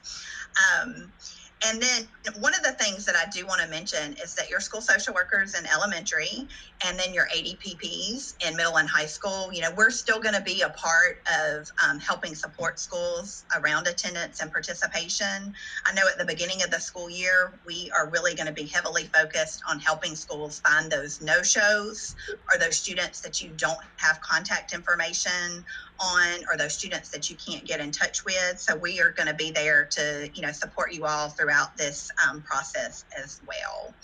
And with that, and she is going to talk to you all about some resources and some of our tiered supports as well. Hi, so I'm just going to switch over and share my screen. Can you see it? I can, absolutely. Just make sure that you click that closed captioning for us as well. And okay, I see it now. Thank you. Okay, is it showing up? Yep, you got it. Okay, so I am going to spend just a few minutes talking about our tiered support. One of the things that I want to mention is that we use the Attendance Works website in a lot of our ideas and implementation of steps. And so Attendance Works cites 3 different steps for schools when monitoring participation. So we want to have positive engagement, capacity building, and actionable data. And talked a little bit about those attendance teams, and that is where your capacity is, those different role groups that help with addressing the attendance and implementing interventions. And then also we take that data that Anne referenced earlier from those participation reports that are coming out soon that Jenny Westerfield will give guidance on. And so we'll use that to group our students into tiers again. And so last year we used our attendance improvement plans to categorize our tiered supports and to outline what our interventions would be. And so we'll continue to use similar interventions, but definitely they'll be geared towards NTI. So many more virtual interventions as opposed to in person. And with our tier 1 supports, obviously those are our low risk students. And so with interventions, that encapsulates all of our students. So it's kind of like your whole school. How do you engage those students? And so you would do your student and parent attendance awareness with your virtual school orientation. That's just the time to talk about, participation requirements and the expectations, and also the parent-teacher conferences when parents can get that individualized attention and talk about what individual student needs. And then they also can build that connection with that teacher. Always communicate with that participation messaging, with social media, with Facebook, Messenger, et cetera, whatever it is that you use to make that contact with your parents. And then if the student starts to miss in the beginning, just very early on, you want your people to reach out and make those phone calls or send emails to those parents, just to let them know in case parents aren't aware that the participation levels may be starting to drop right there in the very beginning. And so with our tier 2 supports, those are students who have a moderate risk of not participating as much. You'll definitely want to keep in mind those students who didn't participate as much or at all last year. You would kind of start off them in this tier 2 support group. Or as we get into NTI, students who have started to, not participate as much. In your attendance improvement plan, you would have already decided who would be doing these tier 2 supports and interventions. And so some of the ideas that we have listed here include the early outreach. That could be a home visit, that could be a wellness check, and that's something you can coordinate with our department about doing those things. And then we also have check and connect. So somebody, maybe your counselor, maybe an academic coach, somebody can check in with the family who's outside the teacher, just to check in to see what else might be going on with the family that's causing the student not to participate as much.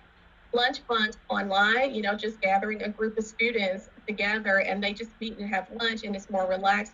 You can slide in some mental health supports or something like that would help them out. It's something I suggested to my daughter when she was kind of getting in a place where she missed her friends and she missed her lunch friends.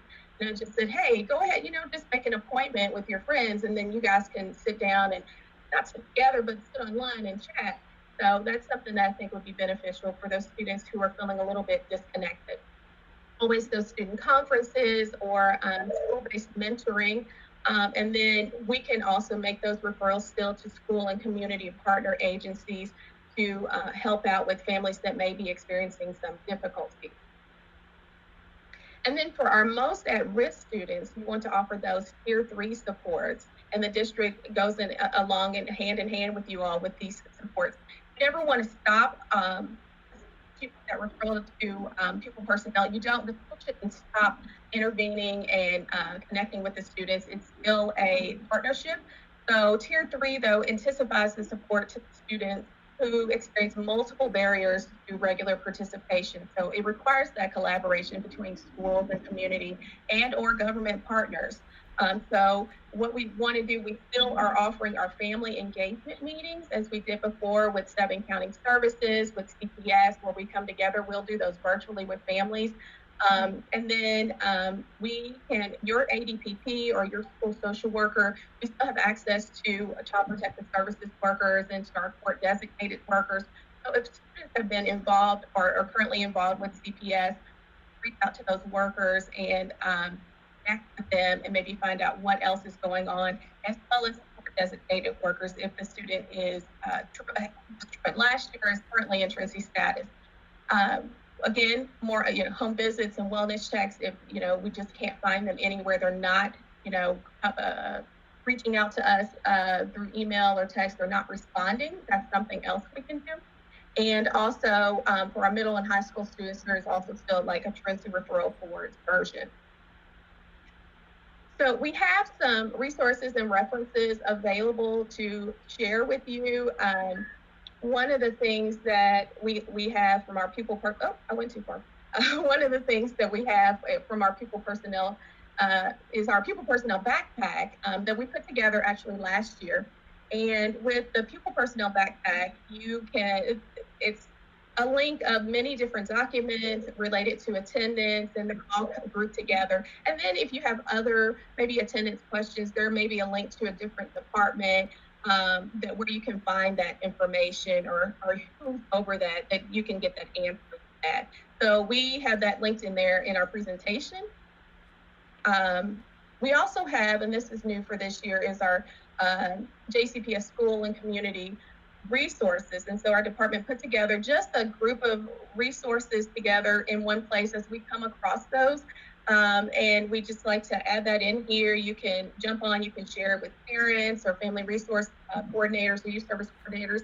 And so just a lot of different, obviously we have our JCPS NTI site, but this is also some community resources that we just really try to put in one place through email, and we wanted to put it all in one place as we come across those. So this may be something that as a teacher, they may hear something from a parent or from a student and say, oh, this child is saying that they may be evicted, and so what should I do? Obviously, you would connect with your family resource coordinator or youth service coordinator, but also you may want to direct a parent to this resource as well.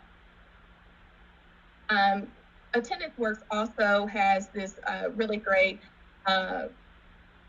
pamphlet put together for strategies for reaching those unreachable students. So just an easy way to go through and just see if these are things that your attendance team is doing to reach out to parents to stay and keep that connection with them. So this one is listed in there as well. And so just simple things that you're probably doing already, but then there's other ideas in there that you may not know about. So just keep that in mind. And then right here is the Attendance Works website. Always good information in there. It also includes this Attendance Works playbook for the COVID area. So just some strategies for reducing that chronic absenteeism when students are learning virtually. So it has lots of ideas in there that you could implement. And finally, the data and relationships to support transitions to school document. So we all know that one day we will come back and do in-person learning. And so this will help support that work as students start to move back into the classroom. So that is all I have today. And so are there any questions?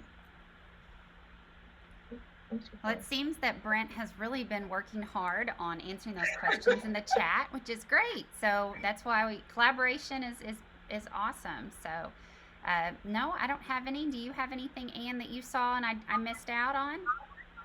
No, I think there were several questions that Brent answered about doing home visits, and I know he talked about just that there'll be like that virtual re-engagement center where there'll be wellness checks and things like that we'll be able to use. I know that was something that we weren't doing in the spring, and that was really hard for some of those hard to reach families, and so we will be able to do that as safely as possible so that we can get our families and students re-engaged.